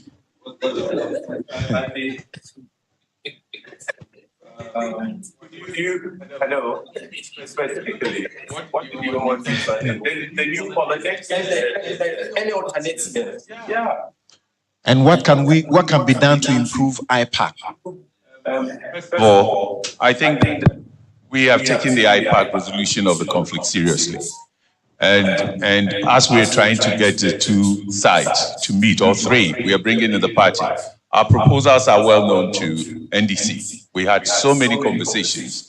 And then MPP came, but they were doing their primaries. We haven't finished. We want them on the table. They're telling us they've traveled and one is back, and we've had contact. With the EC too, as I said, we've engaged them. I think now everybody's coming around. We would like to publish the proposals we have for IPAC to be reactivated. The idea of an IPAC becoming legal, you see, is an EC mechanism that evolved at a certain time. However, there is something we call cooperative ways of working together. And if you take, the moment you put a law on it, it's not under IPAC anymore. But you need, it's not under EC anymore. But you need to be working with EC and influencing decisions. That's why we talked about re-engineering that will put structures, that will change the relationship with the EC. Okay, yes, structures are important. And also make sure that you're getting EC to respond to issues or parties, every party coming to and so on. All those things are going to change. But we need the two to sit, or three of them to sit at the table and talk now. And it's important that we get to that. The politics you're talking about, I think that, first of all, for women, we're working with the women's organizations. We think, for instance, we've met, last week we had a meeting with all the big women's organizations, NetRight, Abantu representatives, what's the third one? Wildaf, and so on. And we have our own networks. And we've been talking seriously about the affirmative action. 2021, they met the speaker. There was a big event we did on trying to push this thing speedily. Now we've moved to the level where we're working together to see how the spaces, the 30% appointments and so on, we don't want the excuse that, oh, Parliament is quite difficult, you can't get all this and so on. And we said, go lower, open up local government, see how assemblies will be reformed, see the method of elections that will bring them in, see how they could be MMDCEs, however we define it, and just open up and see how certain quotas could be met over a certain time. I think we are pushing that. And so we don't speak about it sometimes, not because we don't have anything and so on, but the women are organizing. We're also organizing to get these things through. Thank you very much. And as I promised you, Peter McMenu, former chair of the NPP, also who has been head of the NPP's elections in the 2020. Of course, he's an elections management expert, so to speak, and I think he's sought after across the continent as well. Peter McMenu, let's have your comments. And when he's done, Alex Segbefia will also speak. Thank you very much. I have so far well, but I'd like to find out from Cynthia and the gentleman from Kenya. The gentleman from Kenya said it all right, that citizens' participation in the elections gives credibility to it, and it will make it more transparent.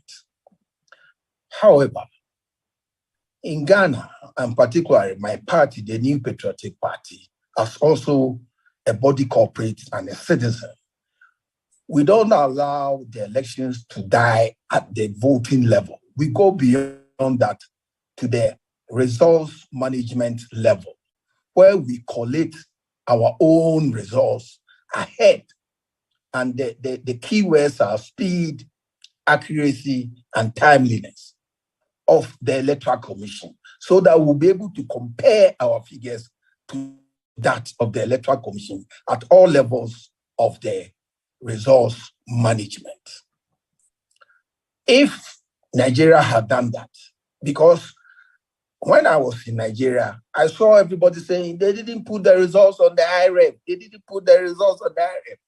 But if they put the results on the IREF, you are also supposed to have your own copy to compare and contrast to know whether what is on the IREF is the legitimate one. And the same thing happened in Kenya. So we are saying that our political parties and candidates must also be active in the resource management aspect of the elections. And this entails training your agents, having them fully understand the rules and regulations governing the elections, and the ability to send the results to you in time with accurate figures. And then you can beat the Electoral Commission to it. Why is Kenya and Nigeria not doing that? Their political parties and their candidates. Why are they not doing that? I don't understand. Secondly, Kojo Asante said something to the effect that the NDC and CDD recommended continuous registration. Kojo, I beg, that is not a fact, because the CI-91 has continuous registration way back, and that committees have already been set up at IPAC to look at its implementation. We have technical implementation and legal implementation aspect of the continuous voter registration. So if you say NDC and you leave out NPP, I will sit down for you to leave out NPP, because we were at the review at Adan.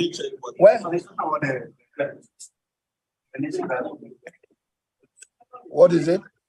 From Kodeo, is it the Kodeo one? No, so we actually anyway, let's not disrupt it. Yes. I think that's it. Yes. So that is it. That is it. Thank you very much, Mr. Ayeneni. Thank you. Thank you. So, Sia in Nigeria and also Muli in Kenya. That's a question that Peter McMenu is asking. Here in Ghana, his party, the NPP, have perfected that. They are able to, at the same time, collate their own results and perhaps even have it ahead of the Electoral Commission and their accurate results. Why are you not doing so in Nigeria and in Kenya? I was listening to McMahon. I was watching the Nigeria election process. He appeared on Channels Television, and he asked the same question of the Nigerians. Yes, now let's hear Dr. Alex Segbefia. Yes. Sorry, because you are in charge of the Ministry of Health. In my mind. Yes, thank you. It's a simple matter. I heard from the panelists, those on Zoom, indicating how certain decisions were made late. One of them even from the Court of Appeal the day before. And it's of some concern to me with regard to decisions by the Electoral Commission. We need the Electoral Commission to tell us where we are early. Any decision you make late in an electoral process creates suspicion, whether it is good or not. So, for example, Samson, where are we with ROPA? Are we going to be there in June next year and we are going to be told we are now come to implement it and raise it when we've been talking about it for 6, 7, 8, 10 years? Are we going to do it or are we going to do it for 2024? We must know because we have a identification body which is saying that they are going to allow people to register for the Ghana card abroad. But when you ask the EC say, that is nothing to do with us. We are doing our own when we are ready. So why are you giving them a Ghana card? When at the same time you are trying to pass a CI, so it just smells and it creates a problem. So tell us, give us the information early so that we know what to work with. And if we have to challenge it, we can challenge it.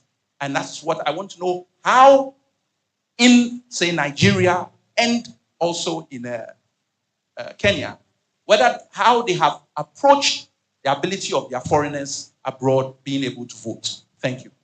You have a suspicion that this is going to come up? A real suspicion. Okay. So, I did the case where the court ordered that ROPA should be implemented. 2 years, they couldn't do it.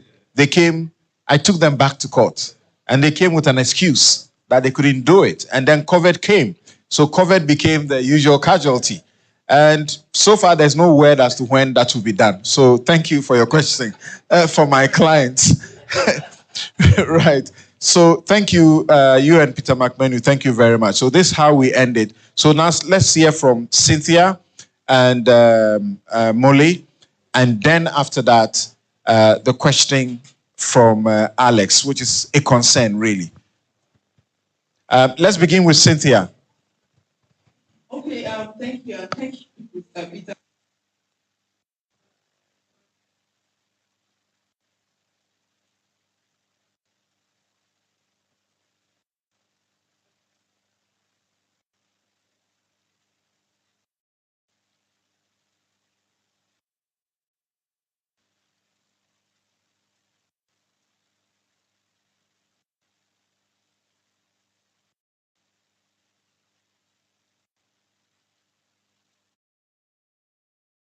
More than the people, right? However, the question here was the Electoral Commission had the guideline and it set aside, or the guideline was not adhered to, and it wasn't properly communicated. So for me, that's where the conversation is. Whether parties deployed or not is another issue. So those would be that would be my initial response to this. The other part for me is INEC's ability to manage conflict, or how would I put it, manage crisis during elections. And why do I say that?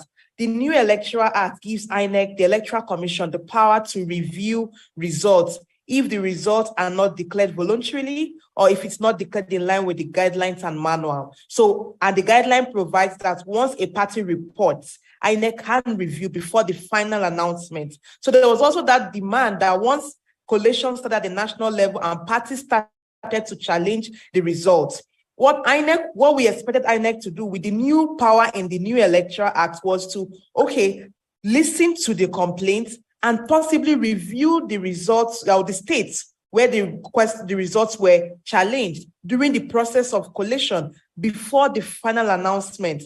That would have created a sense that the Electoral Commission was willing to address the issue. If you remember at the collation, people did walk out, some of the parties walked out during the collation when INEC refused to adhere to their complaints. And I want to make my final, I don't know if I'll have an opportunity to speak again. My final comment, there was a question around what should the Electoral Commission in Ghana always cooperate with?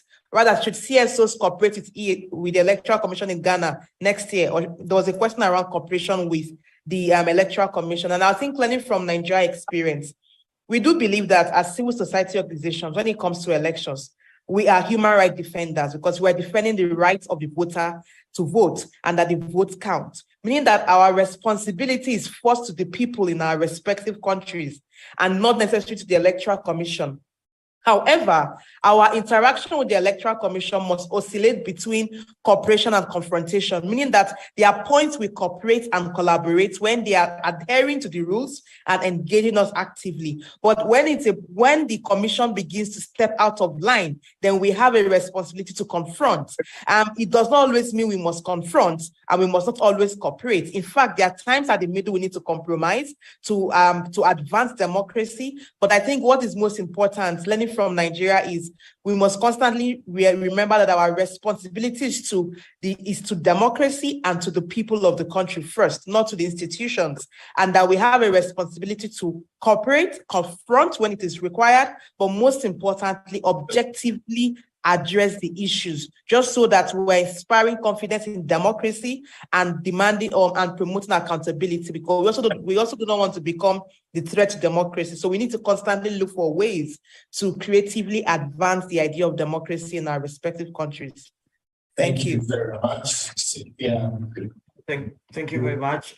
So for me, Programs, from Kenya, Iaga, Africa, Nigeria. Now let's hear Mule Musa. Thank you.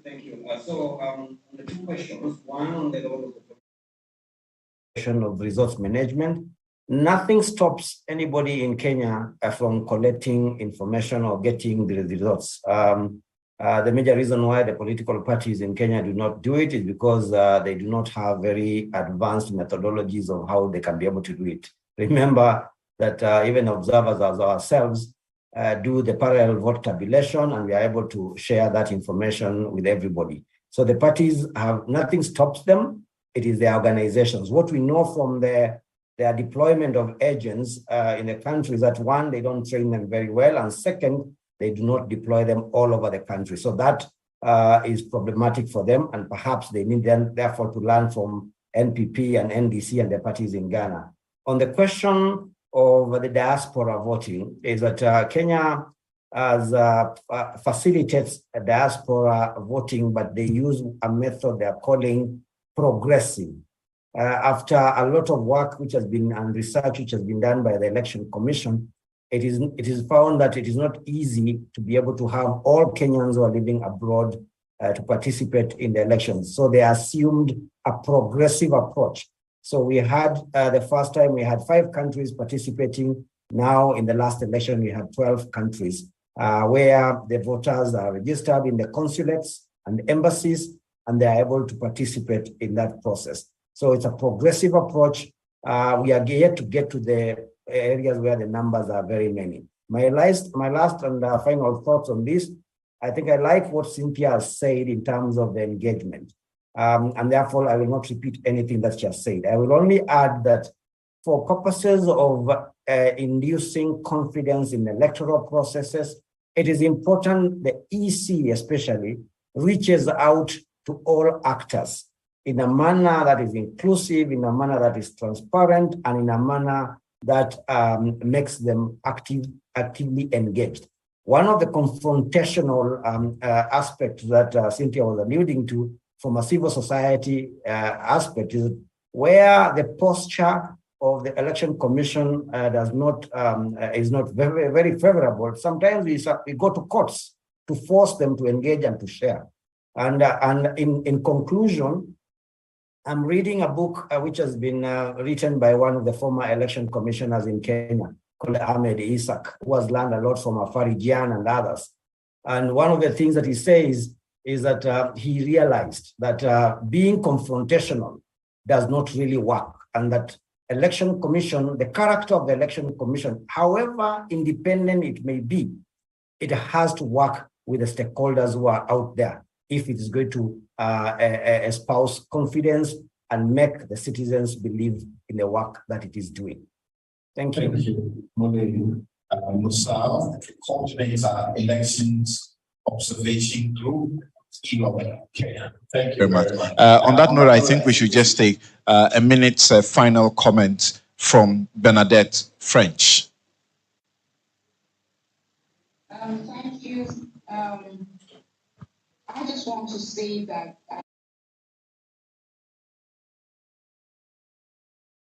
and the process is as good as the outcome. If we fail in the process, there's no way we can correct the outcome.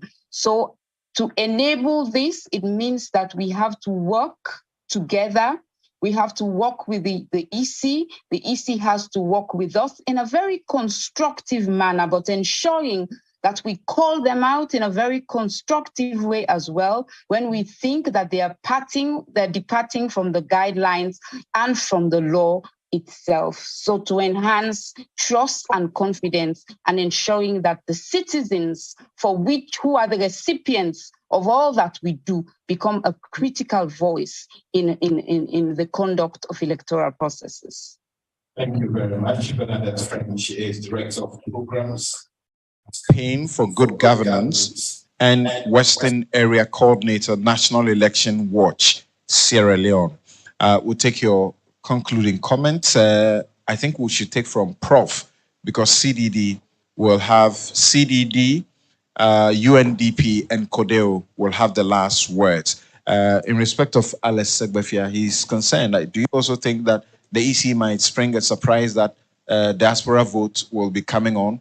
The case I did, the order to the EC is that they must take to Parliament for an instrument, constitutional instrument, defining the modalities for diaspora votes. As we know, that has not happened, and it will not be secret. His members of Parliament will get to know if that is tabled. Thank you. I honestly think if the recent decision by Parliament, that is the two parties on the mandatorily we're going to use Ghana card. In our own conversation, reviewing this critically in the Institute, we came to the idea that a body like the Ghana card authority has never issued cards for elections. It's the EC that issues the cards. And so the EC must be in a position to determine this question when truly the cards are there. Otherwise, so they acted together in their mutual interest. I hope it will be treated same with this issue of ROPAL, that it should come to the House for it to be looked at, and Parliament must approve. EC is accountable to Parliament. And so sometimes too, I think the divisions between the parties or their election strategy makes them miss the point of their authority as MPs, who must look things objectively in the national interest. And on this occasion, I mean, it's a pleasant surprise. I hope you sustain it, that you could work in the national interest on even election. Thank you very much. Please, a round of applause for yourselves and for our panelists. Thank you very much. Over to you.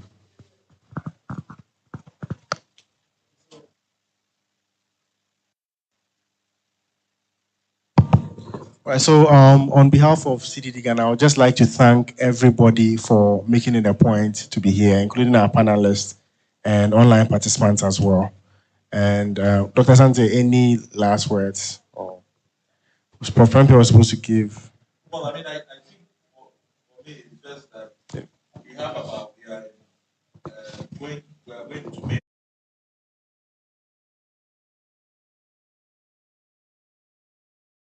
reforms, and we really should be able to push through these reforms.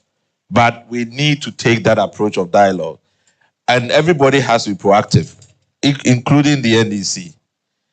Just like the NDC made the proposals, after the post-election, it put out its own recommendations for reform. And I think it should continue along those paths. But we all need to push and pull together to be able to get these reforms through. Once we get past this year, then you are closing the window and creating much more concern. So I think that we have all the opportunity. If we don't succeed, then we should blame ourselves that we didn't take the opportunity when it was presented to us. Thank you very much for your concluding words.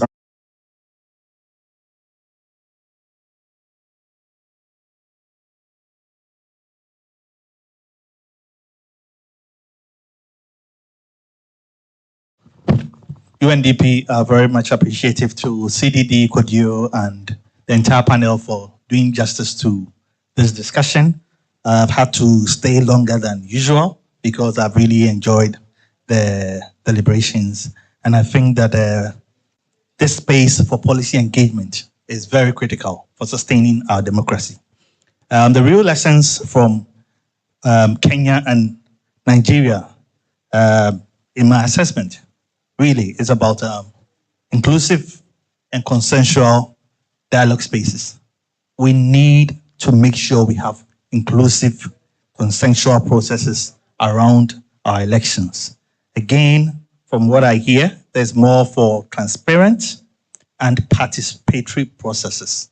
So it's not the event itself, but the processes that go throughout. And so from our point, we are very excited to be part of this discussion. We look forward to more of it. And we want to continue to engage with all the actors in this space to promote our democracy in Ghana. Thank you very much.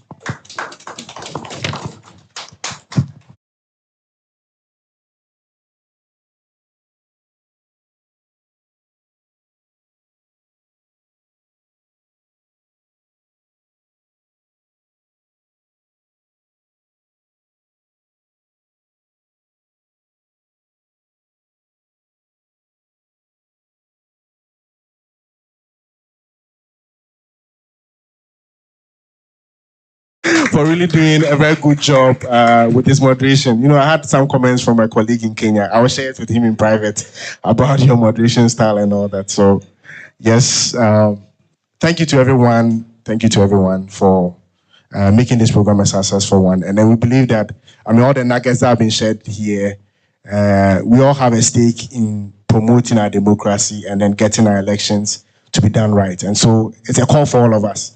Let's take that call, that charge on, and let's get our elections right. Thank you very much. Please, there's refreshment outside. Don't be in a rush to leave.